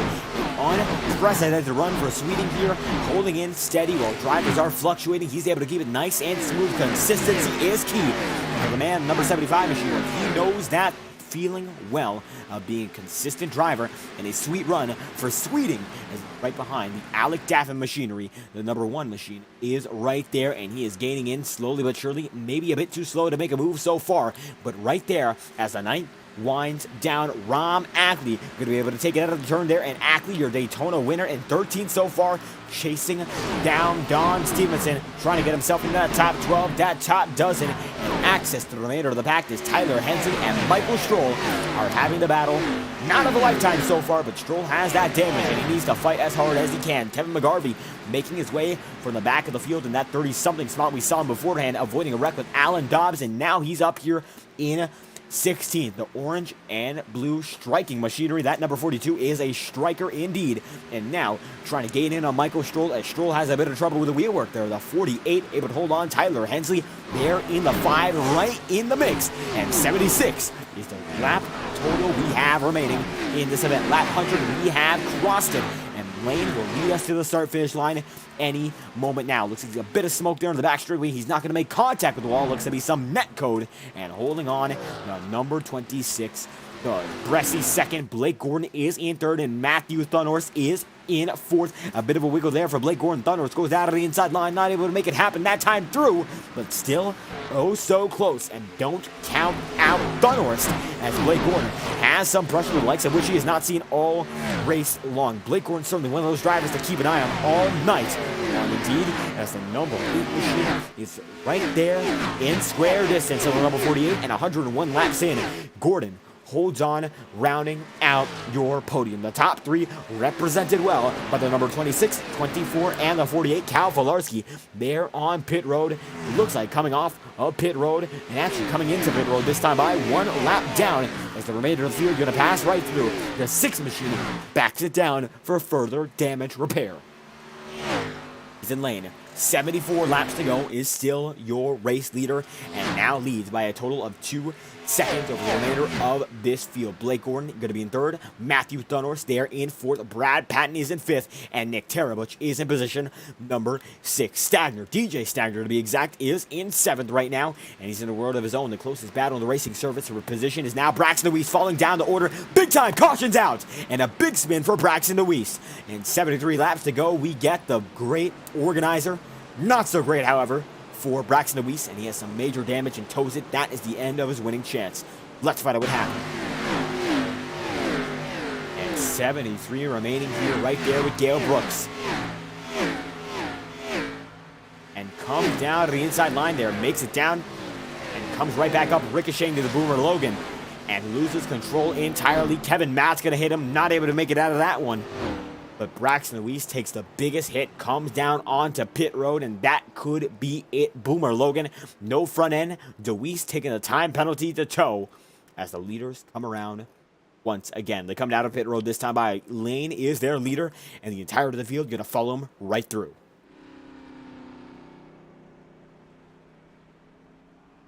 Brad Patton goes in. Then Bressie. Then Ethan Lane. Matthew Thornhorse there as well. Blake Gordon going to be able to make his way in slowly but surely, and that he does. Ethan Lane in and in indeed. The 26 machine is, and now it's going to be the race off of pit road. Lane is in first in that pit stall, but it's all about who exits first. Brian McFerrin makes it in quite late, not the best entry. Of course, that's just the track position he had as drivers rolling out. Ethan Lane looks like he'll be able to get it nice and smooth. This time by over Blake Gordon, Matthew Thornhorse, Brad Patton, Thomas Bressie, Nick Terrebutch, DJ Stagner, Alec Daffin. Then it's going to be the driver of Chuck Sweeting, then Chad Micas, Cody Griffin, Don Stevenson, Rob Ackley, Tyler Hensley, Michael Stroll, then Shane Ewing, Kevin McGarvey, Brian McFerrin, Chad Cole, Joe Dinsmore, Daniel Foss, Justin Moore going to be right behind the Brandon Bernhardt machinery, and then goes the remainder of the field. Alan Rodwell there, and then finally Trevor Trago in the number 37. That is your run off of pit road, and we will take it to a brief Fireball Talks nonstop. A break on the action. You won't miss a thing. We are still under yellow, and no green flag action will ever be missed live on FDM. That's our promise to you, the viewer, and we will be right back after these messages. Thank you all for watching, and we will try to see what happened later on. Braxton is going to be one of those drivers involved. That is going to be Braxton Luis involved, and it looks like he ricocheted off of pit road. To give you a short summary of what occurred as we go Fireball Talks nonstop, we won't miss a beat of the action. We'll be right back right before the green flag action is set to go off. Racing isn't easy, but experiencing it is. iRacing puts you in the driver's seat with the industry's leading sim racing game. Drive on laser scan replicas of the greatest racing circuits from around the world. Go head-to-head against other drivers chosen by skill-based matchmaking to ensure competitive racing at every level. Compete across all your favorite series. In officially licensed cars, engineered to deliver the most accurate driving experience possible.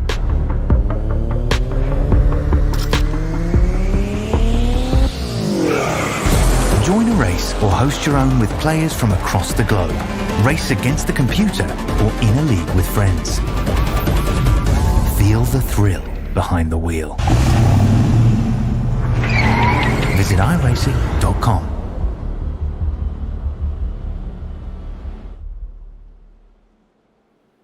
This message is brought to you by the rebrand of Throttle Graphics and Designs.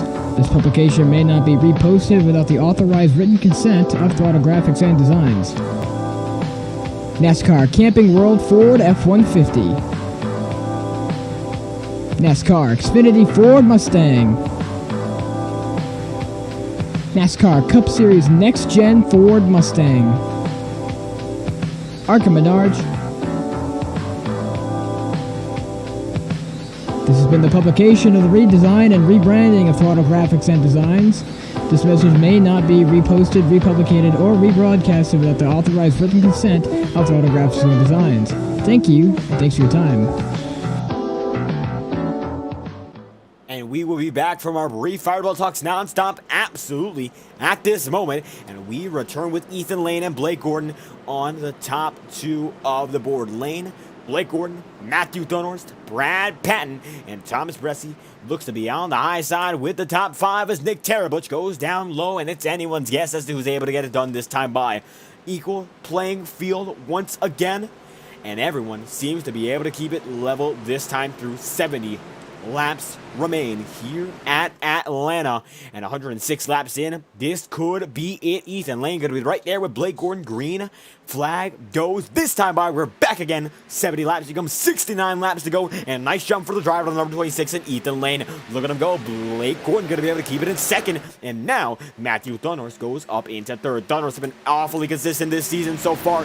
Has some great runs under his belt. Podium at Rockingham, and trying to make it happen once again. As you can see, Ethan Lane going to be there in first. Blake Gordon is still in second, and Ethan Lane has it figured out. In the first segment of the event, it just seemed like he did not know how to make that car click, but now he's getting those jumps, making it happen. And 10th after 10th, jump after jump, Ethan Lane has it figured out. And number 26 machine holds on strong with Blake Gordon there in second. Matthew Thornhorst is going to be there in third. Brad Patton's in fourth, and Nick Terrebutch is in fifth. Tommy Bressi 6th. Alec Daffin is in 7th, and Chuck Sweeting's in 8th, as DJ Stagner is in 9th. Cody Griffin going to be in position number 10 as he goes down to the side-by-side battle with the number 68, and now the 64 of DJ Stagner, as Stagner with 68 laps to go sees himself fought on the inside as Ethan Lane's coming down to pit road, and Ethan Lane is going in. Not sure what's going on here. Caution's out. And we have yet another caution. Lane went down on pit road the moment of, and we will see just what happened, as it looks like some drivers involved in an incident. Ethan Lane goes down, Nicholas Cohan there in the back of the field, and things become more confusing, but Casey Shue clears up the picture. Let's find out what happened. And Alan Dobbs goes up the top of the track, gets Casey Shue there, not able to keep it down low, and destruction there for 2 cars. And Ethan Lane at the same time goes down pit road and trying to make it happen. 67 laps to go, a bold strategy decision if it is. And now he's going to be back out on the track trying to get that edge on new tires. So this is going to put him on a different strategy just slightly, as he's able to come out on pit road immediately after that caution came out, as Casey Shue involved with Alan Dobbs. That looks to be Dobbs done for the night. And Casey Shue currently on pit road getting damage repaired. And now Blake Gordon out in front. Matthew Thunhorst is in 2nd, and Brad Patton's in 3rd. Things got to be a bit switched up there, as Matthew Thunhorst is now in the 2nd spot, and the number 8 machine has been clawing his way up all night long, and this might just be the culmination of everything he's been able to work for so far. The 8 is there in position number 2, and so it seems he has a great shot here for JT Motorsports. Up in front he is. That's going to be the number 8 machine of Matthew Thunhorst once again, now 2nd on the board here with 66 laps remaining, coming down to the final segment here. So what's the move for the number 8? Well, to be honest with you, seeing if we can save some fuel, trying to shut the car off here, and, well, I will be honest, Dave, I think I'm doing a lot better than I expected tonight, so, yeah. And it's a troublesome track for some drivers, but able to manage it quite nicely, keeping yourself up front, and in the late going, that's all you need to see yourself up in that top segment. So what's it going to be for you to get up into that top spot and take victory? I'm honestly not sure. Kind of opened up a little bit with Lane getting that penalty for passing the pace strip there. So maybe I have a shot at Blake here, but I've been trying to save early on, and I didn't get rewarded real well for that. And shockingly, I kind of pushed there to get the stage points, and that worked out pretty well. So I don't know. Try to keep the tires on it as best I can, but try to go as fast as I can, as efficiently and slow as I can. It's just not another place just confusing for that. It likes to eat tires, but I don't want to feed it. And it seems like tires, the big story when it comes to strategy. So what's it going to take for you to get home from here on out? Is it going to be all about short runs keeping you up front, or is it all about a long run and perhaps our first green flag pit stop, if we're even able to get one? I think with how hard the night's been, especially with how bad the wind's been pushing us out of 4, I think that's kind of been calamity corner over there. And it just kind of depends, I suppose, just to go fast enough so that you don't get passed by a whole bunch of guys, and you know, just but not go so fast that you burn the right front or right rear off the thing. So it's just going to be managing the tires as best you can. And, you know, there's a lot of fast cats here. I mean, Gordon, Bressi, I know Patton's been good. He was saving there. So I think this thing's wide open. I think the fans are going to be enjoying these last 65 laps there. And 65, it's going to be even less than that when we get back to the green. So before we do just that, any final thoughts before the show gets back on the road here in Atlanta? Yeah, I'm not really sure right now. You know, just a lot of stuff going on, but, you know, just thanks for everybody tuning in. And like I said, I hope we put on a good one here at the end. So good luck to everybody else. That's what we hope to see. Matthew Thunder's going to take the inside line there, 2nd on the board. Thank you for your time. Yeah, no problem. Gonna drag him right back in. Thunder's back on his way, and 64 laps to do it. And these laps will count down quickly. About a lap is about a half a minute here, and it might just be a bit more due to tire wear, but still, that shows you how little time we have to get this one done. 64 laps remaining on the board. We've gotten through a total of 112. The show has been on the road, and now it might come to its conclusion, but Thunhorst has a shot to make it so. 64 laps to go, so in his favor, the way we put it, as Matthew Thunhorst is side by side with Blake Gordon. And Ethan Lane, as it stands, goes down to the back of the field. A very, very challenging position to be in for the number 26 machine as he comes down and makes himself home at the back of the field, and we will see where he is. And as it stands, Lane with new tires is in 30th, so not sure what the situation is behind him, pitting immediately there, as that was a very short run to begin with, so still not a big advantage on tire. We will see whether or not it's worth it over the long run. And Thunhorse there, Blake Gordon is as well. Let's do it once more. And the iRacing official pace car on its way. The pace truck off. And now Blake Gordon leads him with Thunhorse in second. It's going to be Nick Terabutch right there on the inside line. The 8 machine not able to get the jump. And Blake Gordon with a mega restart there. And Matthew Thunhorse just has to pick up the scraps. Now Nick Terabutch goes out on the inside line. 63 laps remaining. And you can see the MC² editing services leading the way. 434 kilometer is led by the number 48. And he's leading the way quite nicely. The 29 goes in. The 8 machine now going to be high, and double file they go, and tearing up the track. Well, quite literally, these tires are being destroyed by the surface of this circuit, and vice versa. That's the reason for all the bumps on Atlanta's surface before that reconfiguration. And with 62 remaining, Blake Gordon out in front, and he's got a quite nice margin. Let's watch Ethan Lane, because right now he's been ripping through the field, and we will see whether or not his strategy is working. Right now, as a matter of fact, he's about 17 seconds out of that leading battle, and it looks like he actually came down to pit once again here. So not sure what's going on, because Ethan Lane is drilling through the tires like a madman, and it looks like something is going on, so we're going to try to get a bit more of an analysis. It looks like that's a penalty for passing the pace truck. And that is unfortunate for Ethan Lane, who was having such a great run. Now he's way far off the pack.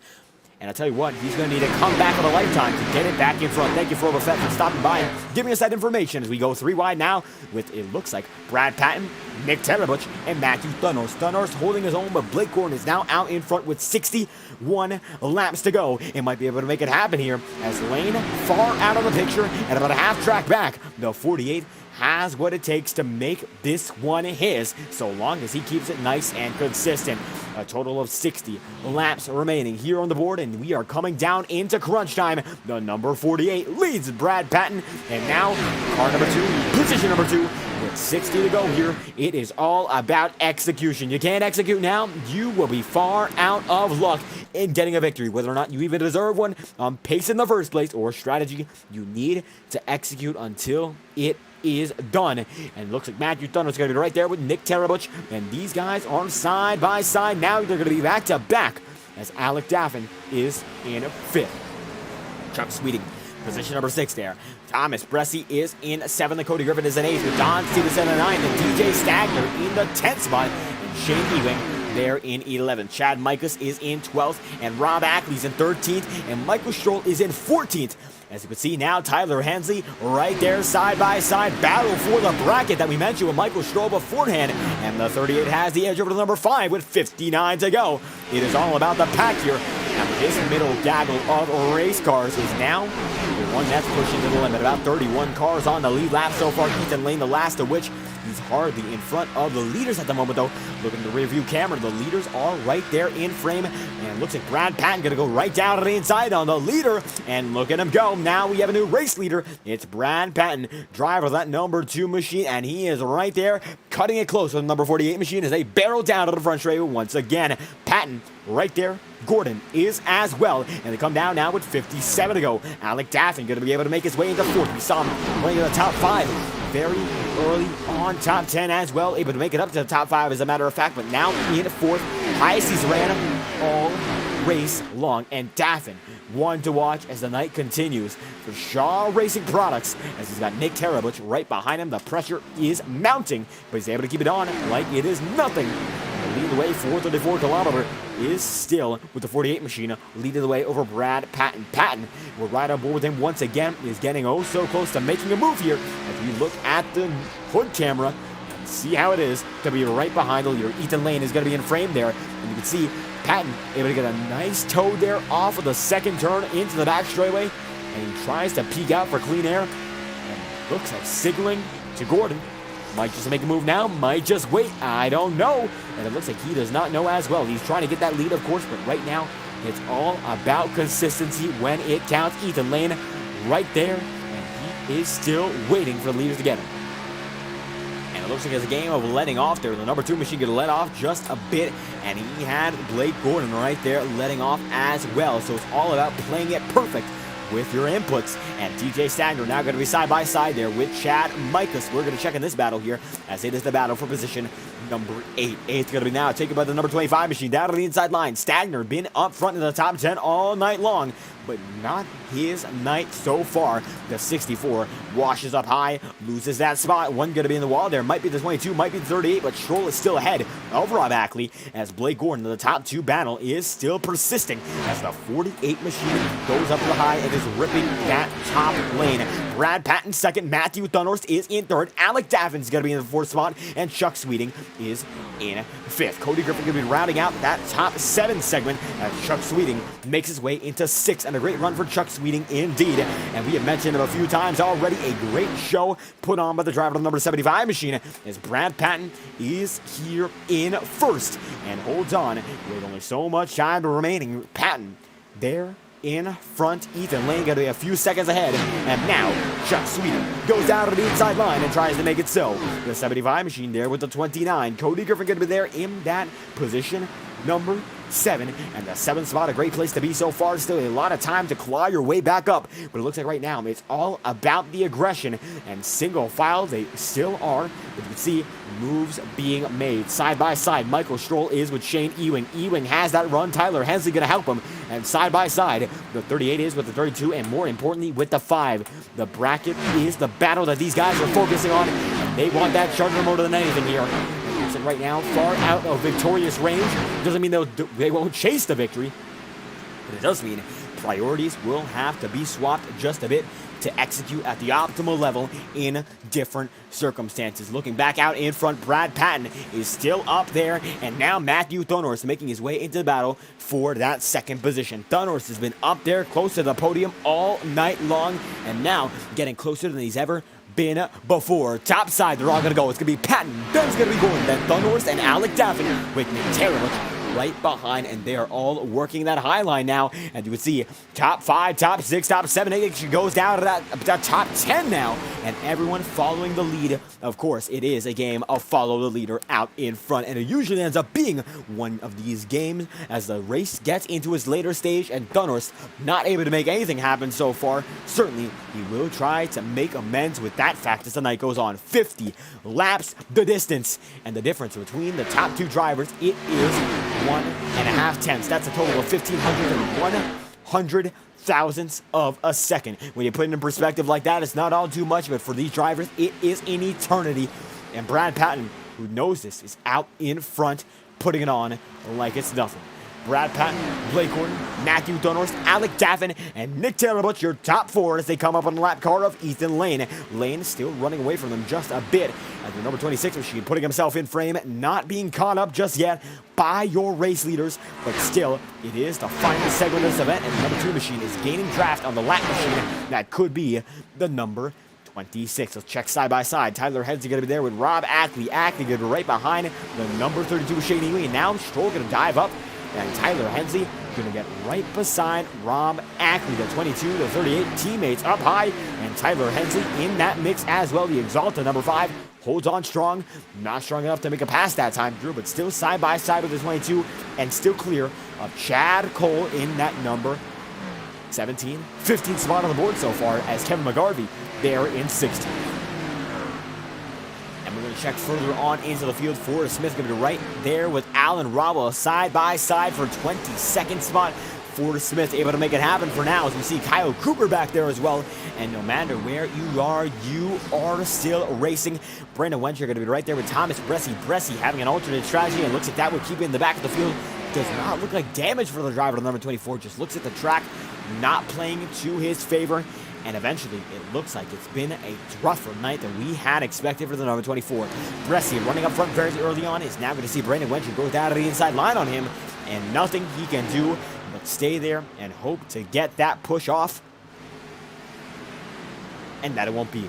24 machine now fighting hard for position number 28 from what was the leading battle, as Trevor Drago going to be right there in the battle with Nicholas Cohan for what is now that 16th position. That time by Trago able to hold on to it. Cohan is in 17th, and Rob Ackley sees that Tevin McGarvey and Trevor Trago are oh so close. Trago's will see Chad Cole go right behind Shane Ewing for now. Ewing goes up high. Trago able to go right with him, and the 54 machine not in the track, but the 64 of DJ Stagner chasing Don Stevenson. Stevenson able to make it up into the 9th spot. He went 46 laps remaining. Patton holding on strong here, as now side by side they are for second. Ethan Lane slowly but surely getting out of frame. That time by Ethan Lane ran a 31.809, or a matter of fact, he ran a 32.913. Best lap is an 809, but that time 32.913 for Ethan Lane, and for your leader it was a 33.149. So the lap car of Ethan Lane is pulling away as we speak, and 45 laps remain. And that just shows the pace that Ethan Lane has. 0.2 of a second a lap faster. He'll need a caution, but if he gets one, he might just have a chance of the victory, given how quick that number 26 is. We'll see whether or not he gets it, though, as Patton still holds on, and they're side by side for position number 2 in Blake Gordon and Matthew Thunors. We'll take a lap on board with the driver of the number 8 machine, or rather the 48 machine of Blake Gordon, and see what it is to battle for second here in the Integrity Ignite Series.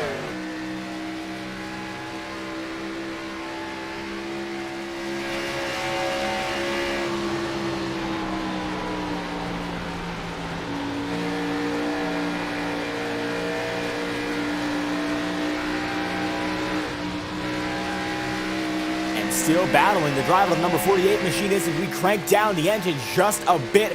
44 laps to go. And coming down to the final segment of this event, it's evident that the number 48 machine of Blake Gordon has to make his moves now. He is the leader, but he's got an awful lot of pressure. Brad Patton losing that spot and now losing a lot of time as he's going to go 3 wide there, get filed out. Alec Daffin there with Chuck Sweeting, and now Daffin gets right up there with Patton. No contact, just a bit of side-by-side aerodynamic motion, and it's not going to play in the favor of number 2. They all go side-by-side, dragging themselves down to the stripe. 43 laps to go here, and Patton is falling behind and fast. Now 42, and laps are ticking down, not in the favor of Patton. Falls down from 8th, now to 8th, of course, from the lead.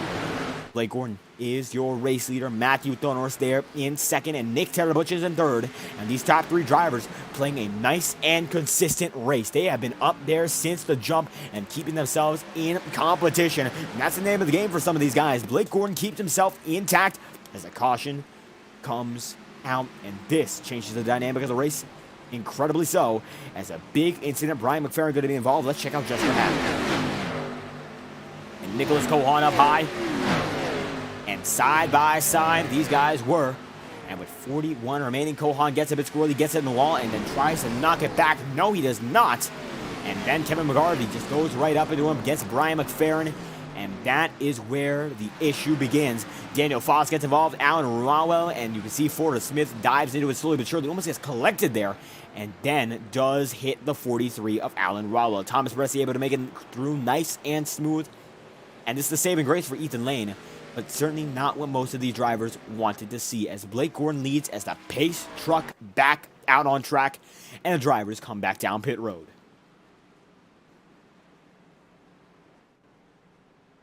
And as everyone rolls on a pit road, Blake Gordon leads them in. Daniel Foss already there. Kevin McGarvey going to be there as well. Tyler Hensley backs in. Chuck Sweeting.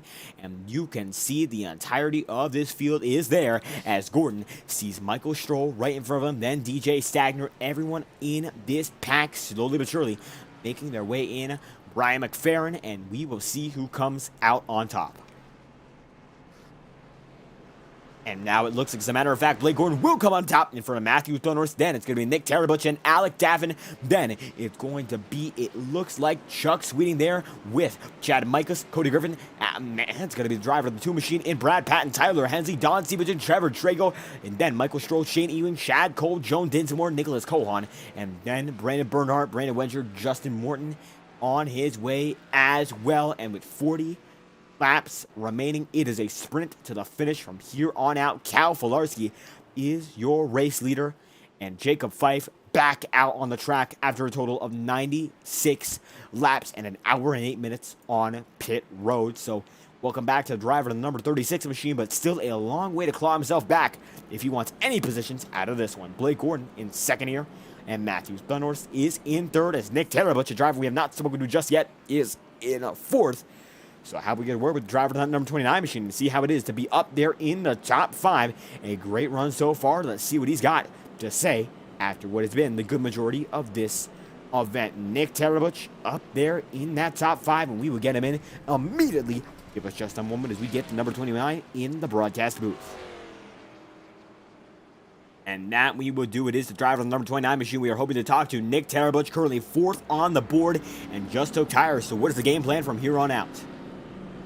Oh man, the game plan is not to get wrecked and hold the high line so you don't get past. That's the plan.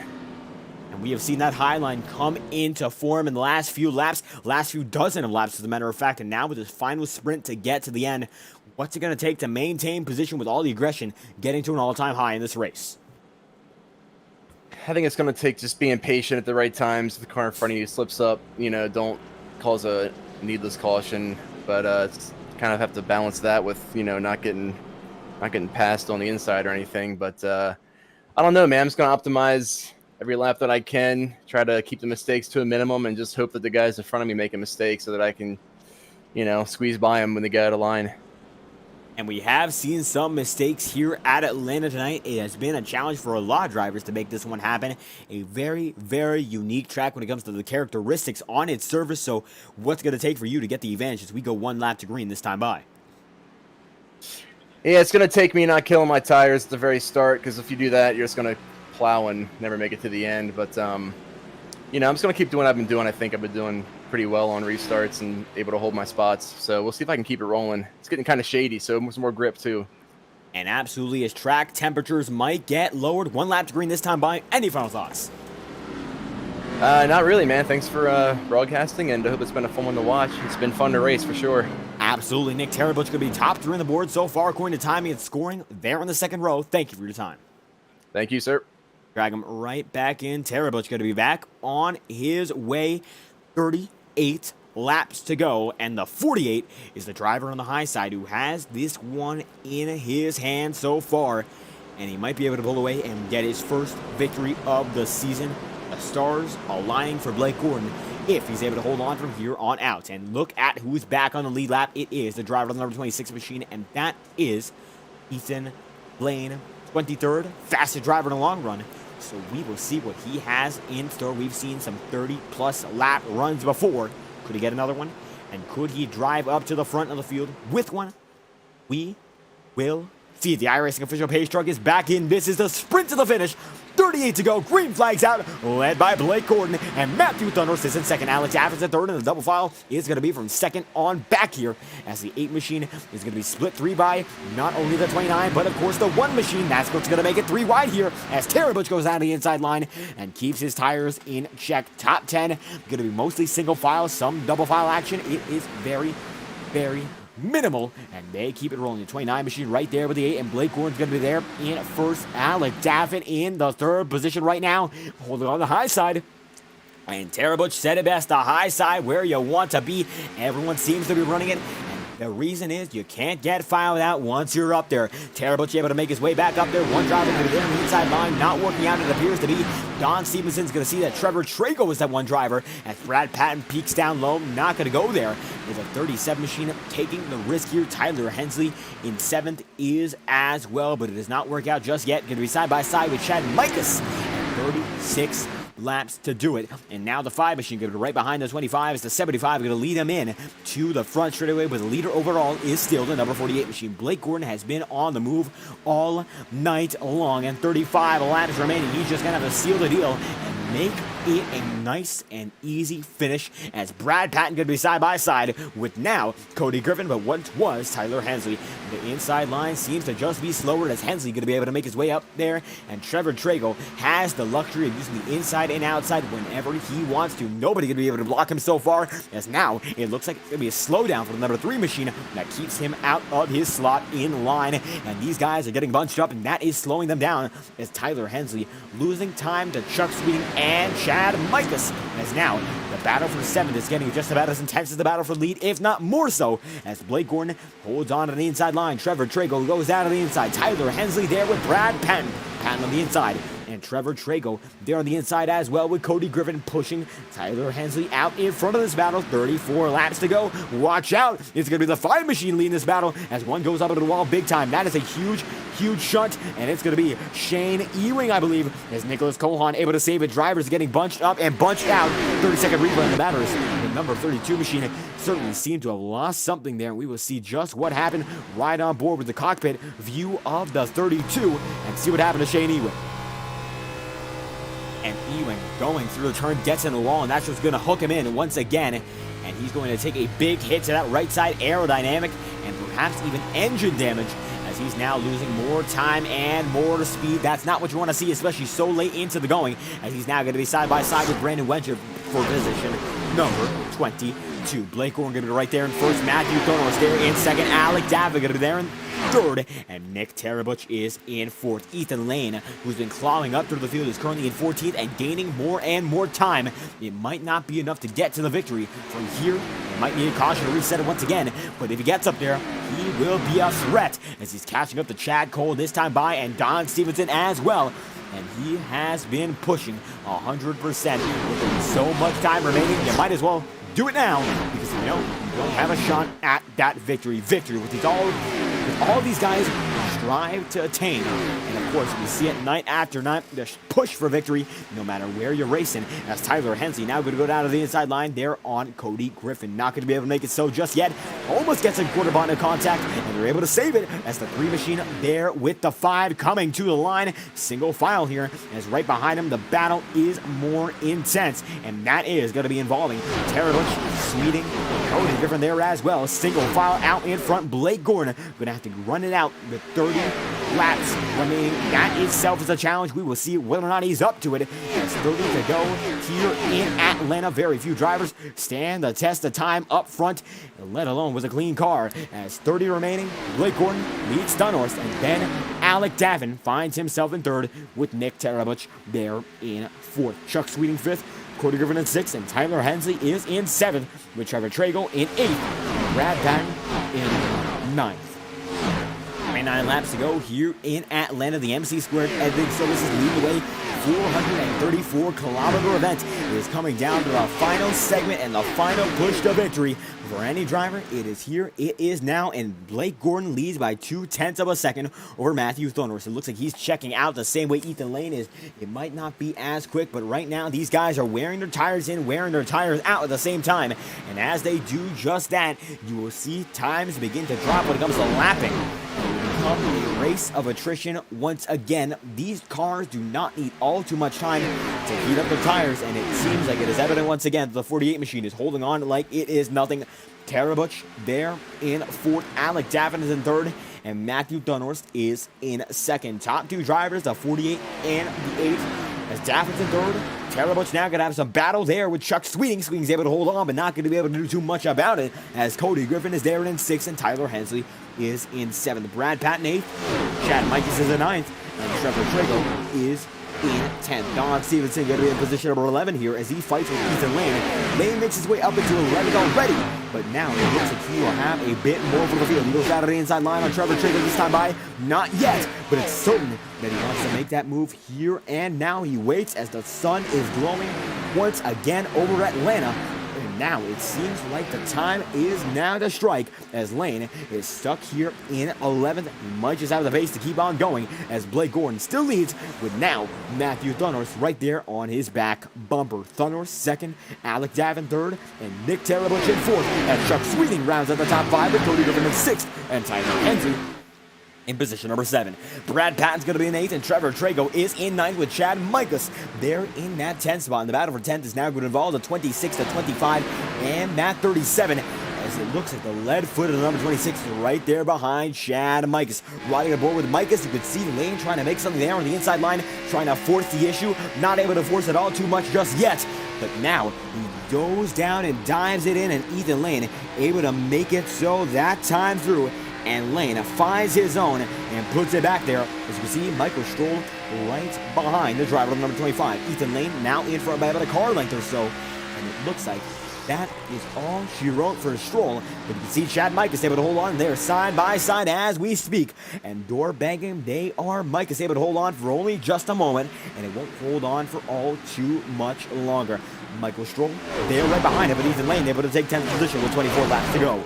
Matthew Thunhorse is still your race leader and gets it over Blake Gordon. Alec Daffin is in third. Nick Tarabuch is in fourth, and Chuck Sweeting is in fifth, as Cody Griffin's in position number 6, and Tyler Hensley round out the top 7, and 8th position is now Brad Patton. Patton at the number 8 spot has been up front all race long, had a bit of damage, and eventually fell back, but it looks like he's still holding on nice and easy. Might be able to put himself back in the winning contention if there is a caution or something reorganizes these guys out in front. 23 laps the distance here at Atlanta, and it could come down to the DMG United number 8 machine holding on with Blake Gordon right behind him. One to the inside line, that is Chuck Sweeting. And it looks like these guys out front are slowly but surely losing touch with the leader once again. Now Thunhorse gaining a gap, and this will lead us to 22 laps to go. You know what that means. The best cameras on iRacing, TrackCams22.com. If you enjoyed the action as much as we enjoyed presenting it, be sure to check out their link in the description, TrackCams22.com. Their Facebook on that link as well. As we crank it up with the best cameras on iRacing, we will be right back uninterrupted. The 22 to go crank up, brought to you by TrackCams for Gourmets.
And the caution is out with 18 laps to go. The dynamic of this race shifts once again as Matthew Thunhorse leads us as we have a caution with Cody Griffin in the wall. Still, this is the live feed. Let's check it back half a minute here as Griffin there with Tyler Hensley.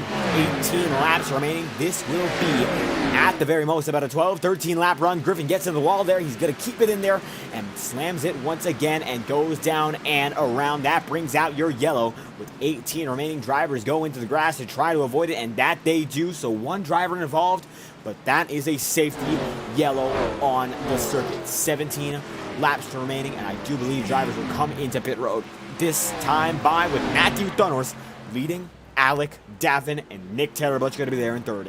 Blake Gordon going to be in fourth, and Chuck Sweeting is in fifth. As Tyler Hensley is in sixth, and Brad Patton is in seventh. And Thunhorse will lead them down in what could be the final decision to pit on the night. We will see if this is it. Alec Daffin now scored in second. Nick Tarabuch going to be there third, and Blake Gordon looking to get it done is in fourth. Gordon's had a strong car all night long. Could today be the day he comes home with his first victory? Could it be a repeat win for Ethan Lane? If strategy goes one way or the other, it could go anyway. Either way, everyone's down on pit road this time by Terrible's going to be there. Brad Patton good with Chad Micas. Down goes Alec Daffin, Tyler Hensley, and Jacob Fife getting a lap back with Alan Rodwell, Forrest Smith, and the like, as the race on pit road is on once again. The 26th machine of Ethan Lane got it right there, and you can see Lane right in front of the frame, and he will be the first driver to leave off if he gets the perfect stop. One driver going to be on their way. That is going to be Chuck Sweeting on their way, and now it's going to be all down to the race off pit road. It looks like Ethan Lane is going to be right there behind the driver of Thunhorse, so it's going to be Thunhorse, then Lane, then Alec Daffin, then Michael Stroll, then Blake Gordon, Taylor Bush, then Stagner, then Brad Patton, then it's going to be Chad Cole there, Don Stevenson, 3 wide, Dinsmore, then Morton, Trevor Trago, Rob Ackley, and then Brian McFerrin. The multitude of that field, it is exemplified as Alan Rodwell looks again. Well, that time through, Chuck Sweeting is your race leader. 16 laps remaining, and the 75 machine, one of the drivers we have not talked to so far, he comes off pit road as the winner in this race of pit road, and this looks to be the final. There should be no other reason to pit beside damage after this one, and we will see why that's the case. Of course, these guys have more insight than we do. We will see whether or not Chuck Sweeting is available for comment, and it looks like he is not. Matthew Thunder is going to be there, Ethan Lane, Alec Daffin, Blake Gordon, Nick Terabutch. So how about the driver in the 8th spot, having a great run tonight? Brad Patton has been out in front. We've seen him leading, and now with less than 15 laps of green flag action to go from here on out, what's it going to take for Brad Patton, number 2 machine, to come home in first? A lot of calamity. I got a little bit of right front damage here, so I was leading, had a good car at the beginning and the middle there. At the end, though, we'll see how this goes, because I have a feeling the wrecking definitely isn't over with. And we have seen some chaos at the tail end of this race. 15 laps remaining, and certainly we have seen it come down to what looks to be a very short run. So if it does go from here on out, what's the game plan to keep some spots and perhaps gain some? If it's a short run and we keep having a couple of short runs here, I think I'm going to be good. That's where I'm faster at. The long run, for some odd reason, still with the steering wheel, it still kills my tires. So we're getting used to the wheel finally, but I'd much rather see a couple of short runs and me pick off a couple spots here and there and then battle for the win. And it looks like strategy going to come down to whether or not it is a short run or long run. Tires, a good majority of the field just came into pit, you included. So is that going to be the final stop we see for tires tonight? Yeah, I have no more sets. And how about that? Some guys might be running out of sets, and that is an example limit on the circuit. 15 laps to go, though, so not too much distance. One green this time by. Any final thoughts? No, sir. I'm about to go through this field, though. Watch us. And there we have it. Brad Patton confidence as we come down to what could be the final stretch of the night. Thank you for your time. Yeah, thanks, buddy. Have a And we dragged him in just a bit early there as Brad Patton still on his way in the 2 machine. Looking to make it so as the driver of the number 2 machine. Look for Sponsors still putting on a great performance. We see what he's got in the tank. We get back to the action. 14 laps to go so far. It will be 13 remaining. And after a total of 175, our longest race of this schedule, I do believe, will be coming to an end very, very soon. Blake Gordon now looks to actually not be up front here. He's going to be in the 5th, but still has a few guys to work through, including Chuck Sweeting and Matthew Thunhorse. It is here. It is now for these drivers to make it happen. If they can't make it happen here, it is just about done. This is the final stretch. Execution. It is critical. If you can't make it so, you're going to have to wait until it is all over, and we will go re-rack them next week at Vegas. But this is Atlanta, the final stretch of Atlanta, as a matter of fact. 14 laps is going to become 13 to go. The final restart. This could be Chuck Sweeting gets a great start, and Matthew Thunhorse going to have to settle for the inside line. Double file. They are for the lead. 13 laps to do it. They barrel down the front straightaway, the 13 machine. Of course, not on the circuit, but 13 laps to go, and these guys are all working it through. Tyler Hensley going to go down to the apron, keeps it straight, keeps it collected. Ethan Lane is now in 3rd. Alec Daffin going to be right there in 2nd, and Matthew Thunhorse is in 1st. Now, with Thunhorse out in front, Daffin right behind him is the 8, it's the 1, and then it is the 26 machine. As you can see down on the inside line, Alec Davin gonna go for the race lead, and this could be his. Davin goes side by side, and this is the final run. It could be the final run, of course, overall, but the tires, they are gonna be wearing out from here on out. If you have not conserved your tires, this is it, and you're out of tire sets. Well, we heard from the driver of the number 2 machine, Brad Patton. If you are out like Patton is, you gotta go here, go now, and wait for everything to settle itself out in or a later date. The laps winding down. Now it's going to be 11 laps to go. Brad Patton being chased by the remainder of the field right behind him, and he's in 6th at the moment with Chuck Sweeting there. And it is Alec Davin chasing down Thunderhorse. Top 2 drivers right there. Nick Taylor, but you're going to be side by side with Ethan Lane. No contact just yet, but the battle for 4th, it is raging on. Taylor, but going to have it for now. Ethan Lane going to be there in 5th. Brad Patton now in the mix as well, trying to tear through the field as we heard beforehand. Side by side, the 2 is with the 26, the 29 is with the 48, and Daffin still holds them through. Battle here, it's still raging on. As you can see, Ethan Lane in this mix. They all fly by the first and second turn. The high line is still dominant, and now it looks like the remainder of the field, including the middle of the back, holding on strong. Cal Filarski from laps down and damage is now fighting for a top 20 spot. Filarski with the comeback race here. Might just have what it takes to make it happen. Jacob Fife has found himself in now 38th on the board, gaining time and gaining laps, and he will be able to finish at 38th as a result. Nobody else can pass with the allotted laps that we have on the track. 9 laps the distance. Matthew Thunhorse now running away from Blake Gordon and Nick Terabutch side by side. The 29 of the 48 machine go. It's like old times with the 29. Of course, that 29 driven by Kevin Harvick and the 48 of Jimmy Johnson, legend of the Cup Series. Those numbers are represented by, and with similar paint schemes to those legends, we are seeing a legendary battle for 3rd. The 48 on the high side, the 29 down low. They are keeping it nice, they are keeping it steady, and now they battle in 8 laps to do it, and they're using every single inch of this track. The 29 down low, the 48 up high, and they have lanes to spare, and they will use them if it is necessary. Chad Michael's going to be right there with Tyler Hensley side by side. Now Don Stevenson is with Ethan Lane. Stevenson out of the inside line. It looks like Lane is going to have to put the jets on and get that long run to get that victory. As Stevenson, who looks like a little bit of right side scrape, is still putting on the pressure to the 26 machine as they build in. Now 7 laps to go, and the lead battle, while it is not too close just yet, these guys outside of the top 5, they are fighting as Stevenson is now out in front in 6th, but Trevor Trago in the 37 machine now putting on a show himself. And the 37 is in the mix. Trevor Trago now going to be down to the inside line on Don Stevenson. Holds on strong. We'll watch our board with the number 47. As you can see, the quarter panel in frame for Trago. Side by side, they've got about a 5-foot gap between them. And you could wrap a blanket over the 37 and the 47, and you might as well add the 25 into it. Don't think that Chad Mikas won't get involved, because he definitely will. Don Stevenson with Trevor Trago, as Trago takes it down to the inside line once again. 6 laps remaining here on the MC² editing services, leading the way 434 kilometers, and you can see Trago is there with Stevenson. Double file, the 47 is with the 37. Terabutch, Blake Gordon, side by side they are as well. Now Terabutch has the edge. Will be 5 laps remaining, and this is crunch time, and the 48 machine now has to rally back to get that 3rd spot.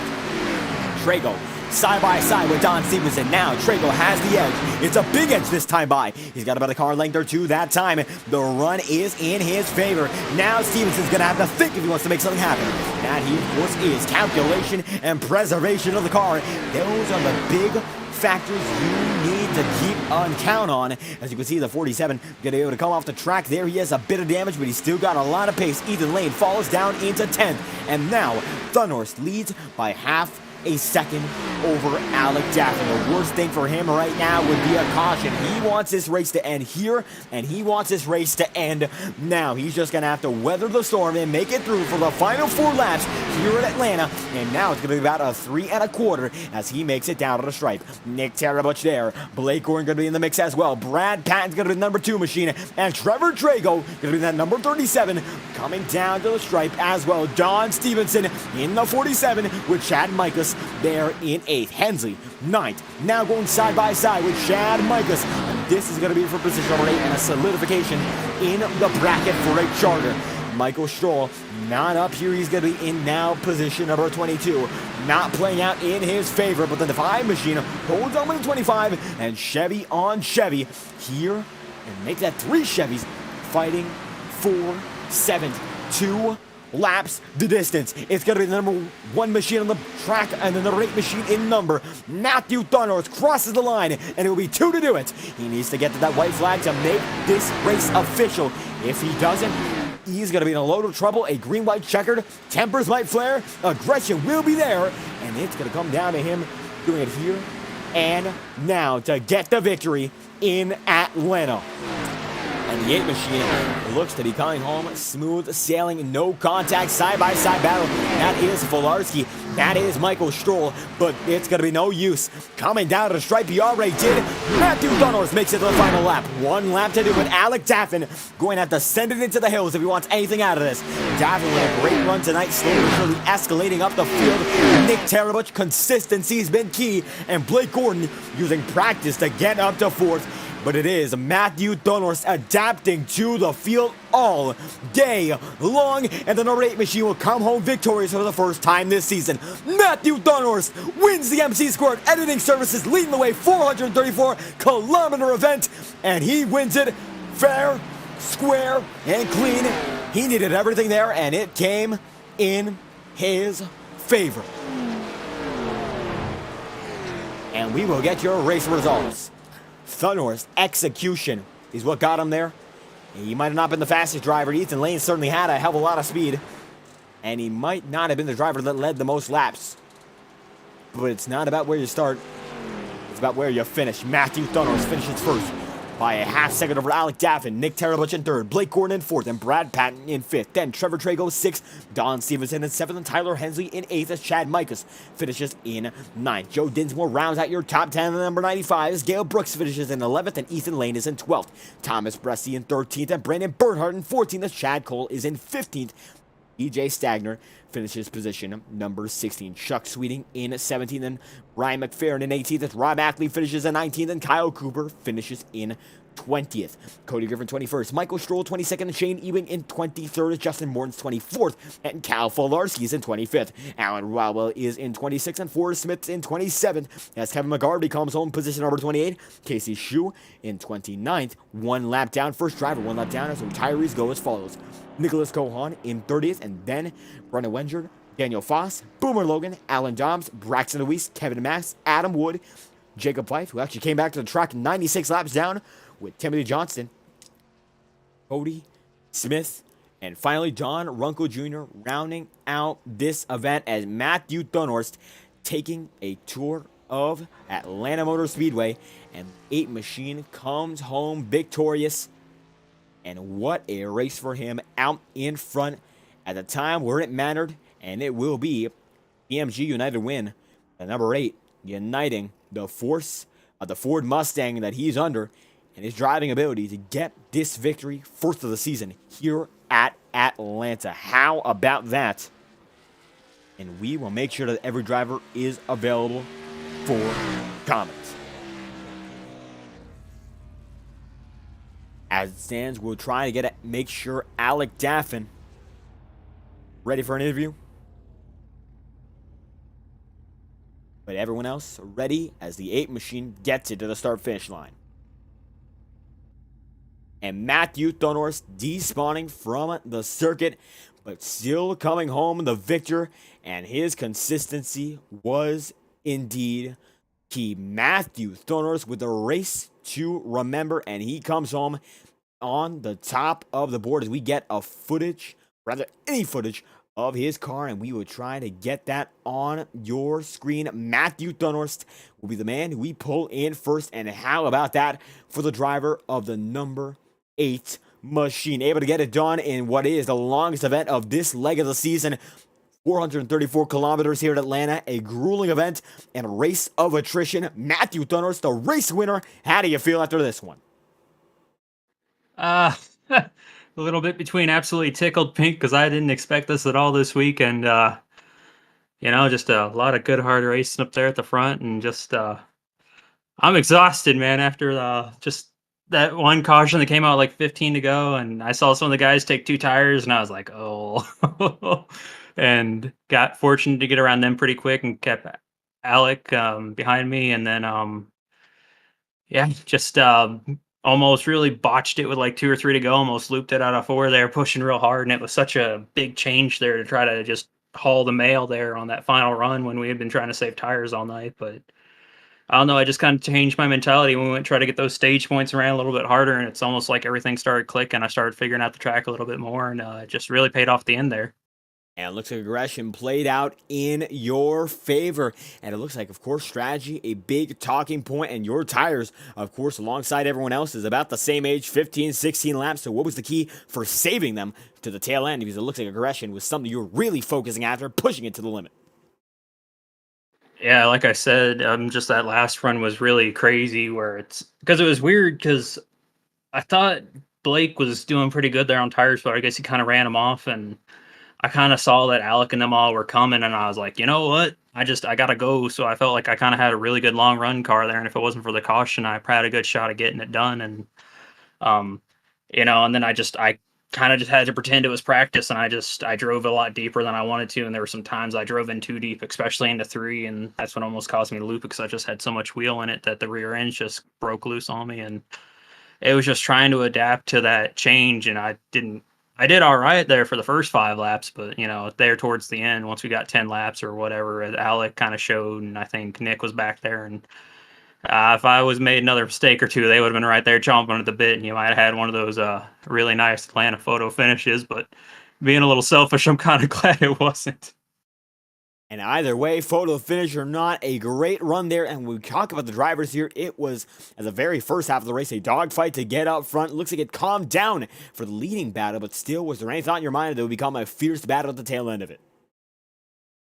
Well, I've been hanging out with the JT Motorsports guys, so they had me sweating bullets because they'd be driving and they go, "Oh no, they're 3, 4 wide out of 2," or "Oh, somebody's in the wall." I was just like, "Oh no, don't throw the caution." And I mean, it was really hard racing all night, and it was just trying to balance, saving the tires but not get past left, right, and center, and just all the way throughout the pack. I know some of the guys and JT were just talking about being in the back, and they had nowhere to go. It's like almost rush hour on the highway where you might have had the speed, you might have had the tires, but you didn't have anywhere to take it, and so it just sounded like up and down throughout the field. It was just hard racing, and it probably seemed like it was a bit more calm at the front just because everybody was kind of like, okay, I'll try to make a shot or take a pass at a shot, or if I get it out, take a shot at a pass when I can. But just a lot of people were racing real chill and just had to kind of pounce when they saw something, but they kind of had to work someone into making enough of a mistake or let them wear the tires down enough. So it was kind of like the tale of 2 halves, where at the back it was just absolutely nuttiness, and at the front it was just kind of more like everybody was playing poker or something, and you had to keep your cards real close to your hand and hope that you actually had a good enough hand to pull it off. And it was opportunistic racing out in front, and this is quite the race to see. I believe over 260 miles, but next time we go racing, it's going to be Las Vegas for 150 laps there, so a shorter distance. I do believe it will be. And how are you feeling going to that one? I don't know. I mean, it's almost like the problem where Daytona I didn't finish in the top 10, and then I finished third, second, and first. So I almost feel like I might have peaked too early because I didn't expect to get the win. So, just got to keep doing what I'm doing, learn throughout the race, and continue to get better driving these cars, and just stay focused and make sure I don't make silly mistakes that take me out of it. Because I almost did there, kind of in the middle of the race, and I do have to apologize to Cody Smith because I was too focused on trying to get up the top lane. I just ran him over. So, I mean, I got away with that one when he kind of never got the short end of the stick on that one. So just, I got to focus on doing a bit better with that. And, but just trying to keep doing what I'm doing, keep learning the track, keep learning the car, and just try to drive within my means. That we hope to see is, of course, still anything can be learned, even if you are coming home as a race winner. Any final thoughts, anyone you'd like to thank after tonight's victory here in Atlanta? Yeah, David, just thanks to you and everybody else at Fireball Talks for bringing this to the folks. And thanks to MC² Editing Services for sponsoring the race tonight. That's always appreciated. And just thanks to all the admins and just all the guys in the league. I've had a lot of fun this past month doing this league. And, just thanks to the guys at JT Motorsports for letting me mooch off and hang out with them and keeping it entertaining. And thanks to all the folks that tune in and just watching, and hope we put on a good one for y'all tonight, and hope to see you back next week as well. So thanks to all those folks, and yeah. We love to see it. Matthew Thornworth coming out on top here at Atlanta. The MC² editing services leading the way, 434 kilometer. Thank you for your time. Yeah, thanks. Drag him right back in. That was the voice of your first place finisher. Now we got to go on to Alec Daffin, a race for him to remember, coming home second on the board. Alec Daffin, I wasn't expecting to see you on a Monday night. It's not Saturday, but still putting on a great show here, second on the board. How do you feel after this? Good. Definitely unexpected, but we got the job done, though. Certainly, it was a race to remember here. We saw you up front in the top 10 early on, but eventually able to keep that top 5, top 10 pace, and eventually, of course, round up in the podium. So what clicked for you to keep you up there? I mean, there's definitely some good luck. I was obviously fast. I feel like the last 50 laps, maybe 70 laps or so, I was driving the best title race. And, I was definitely fast. But, I definitely had some good luck, though, because some guys crashed down. I was able to be in front of all the wrecks, because usually it's competitive races with these big fields. I get wrecked down. Thankfully, that didn't happen. And things went our way on the final restart, and, we brought home a good finish. And a great finish to get some momentum going here. And tires were the name of the game, and it looks like you're able to keep them quite nice and keep yourself ahead of Nick Terabutch of the remainder of the pack. So how was it managing that, especially on the last restart where everyone's going for position? That's definitely a balance. The lap after the restart, I tried to make a move on Thornhorst, but he's a very good driver. And I couldn't make the move at that point. I knew it wasn't going to be him straight up. So I'm not going to say I conceded victory, but I kind of just tried to sit back there and just in case he somehow made a mistake or if he got late race caution since we were out of tire sets. So I was just trying to prepare for later on if something went not the way I wanted to, and we never got the caution, but we settled into P2 and had a pretty smooth ending to the race. So it was all about balance throughout the night, but I felt like we managed it pretty well, though. And still opportunities to go for the remainder of the season to get some victories. Next race on the season, 150 laps at Las Vegas. So how do you feel going to that one? That track's kind of hit or miss for me. I've had some success there in this league in the past, so because I did run these cars full-time in this league back in 2021, and then I stepped away and came back. But I've had some good success there, so we'll try to continue that. And obviously, tire management is going to be important again. Another track that's hard to pass at, so track position is going to be important. But if we manage the tires, manage the track position, I think we'll be all right. That is going to be the name of the game, management, and Alec Daffin able to manage quite well, runner-up tonight. So anyone you'd like to thank and anything to top this one off? Yeah, I'll say thank you for doing the broadcast. Jacob, Michael, Don for putting on the league. Shy Racing Products, Twitch viewers at Alec Daffin 48. And yeah. And there we have it. Alec Daffin coming home second on the board tonight. Thank you for your time. Thank you. We drag him right back in. I don't believe he's going to stay in a voice chat, so we just put him in the silent channel there, and we will get your third place finisher here, and that is the number 29 machine. A great battle at the tail end with the 48 of Blake Gordon, but Nick Terabutch, you come up on top, third place on the night, and it looks like you're asking about a hard charger award in our race, so what a charge it was for you. Can you walk us through it? Yeah, man, it was a very fun race, honestly, even though I feel like the high line is not that dominant in real life. I feel like there's more variance. It was still a really fun race, getting through the field, really hanging on there at the end. And racing with a lot of good talent up there at the front of the field. So can't complain. The battle up front, one to watch for certain. Everyone out there jostling for position. And what was it for you to be able to come up with a podium compared to the guys that you were able to pass? Well, I feel like I think it was Blake who was in front of me, had some damage. So getting around him was just a matter of time. But then at the very end there, I was really, really pushing it. And I think that I had really pushed it too far at the end, and I couldn't really make any time up on Alec or Matthew. But yeah, the name of the game there was just getting a good restart at that final restart. And I took the high side, I think. And yeah, I think I took the high side. I don't really remember. But either way, it worked out. And it was just a matter of holding position, not making any mistakes, not slipping up, not burning the tires off too much, and just finishing strong, which we seem to do. And a strong finish. You're absolutely able to make it happen. And strategy looks like it played in your favor as well. So how was it managing the strategy calls? As some guys did it different. Of course, a lot of guys in unison in that final pit stop. But what was your strategy to be able to get yourself up front? I was taking 4 tires every time. I mean, I think that the car gets so loose and the left rear was wearing so much that, 2 tires, as as you saw, I mean, I don't think Matthew took 2 tires, but I think a couple of the guys that took 2 tires on that final restart ended up falling back pretty quickly. I think I passed both of them before turn 2. So, I was taking 4 tires every time and just hoping that it did play in the favor. It's unfortunate that we didn't get any green flag pit stops tonight. I think that would have been really fun and really would have spread the field out and made it even more about strategy and really kind of the NASCAR race that I like to watch. But either way, it did work out, and 4 tires was definitely the call all night. And looks like the call has worked out in your favor when it came down to strategy, rounding out the podium tonight. So number 29 machine, Nick Terabutch, anyone you'd like to thank, anything to top it off? Oh yeah, I want to thank you guys for broadcasting. Thank everybody for running the race tonight, all the admins. I think my parents and a couple of my friends tuned in to watch, so thank you guys for tuning in. And yeah, we'll go get them next week again. And absolutely, the show goes on. Nick Terabutch rounds out the podium here at Atlanta. Thank you for your time. Thank you, man. Have a good night. Drag him back into his voice chat there, and a great night of racing with the number 29 machine rounding out the podium. But it was Matthew Thunderst who comes out on top. Got to thank every single viewer who's still tuning in. I've been your host for tonight's broadcast, and we're going to take the number identifier off of the screen. I've been your host for tonight's broadcast, producer and lead commentator David Kreutz, and I hope you all enjoyed this presentation. We'll be live tomorrow with 100 laps at Auto Club with the Integrity Octane series, and that will be great with the Next Gens. They always put on a great show as well, so we truly do hope you enjoy the show. We'll be back tomorrow night, and we hope to see you whenever we are live on FTN. A great amount of things planned. NASCAR Road to Pro coming back on our channel, and we have a lot of great things in store. Thank you all once again. We hope you have a great night. See you once again whenever we are live on FTN.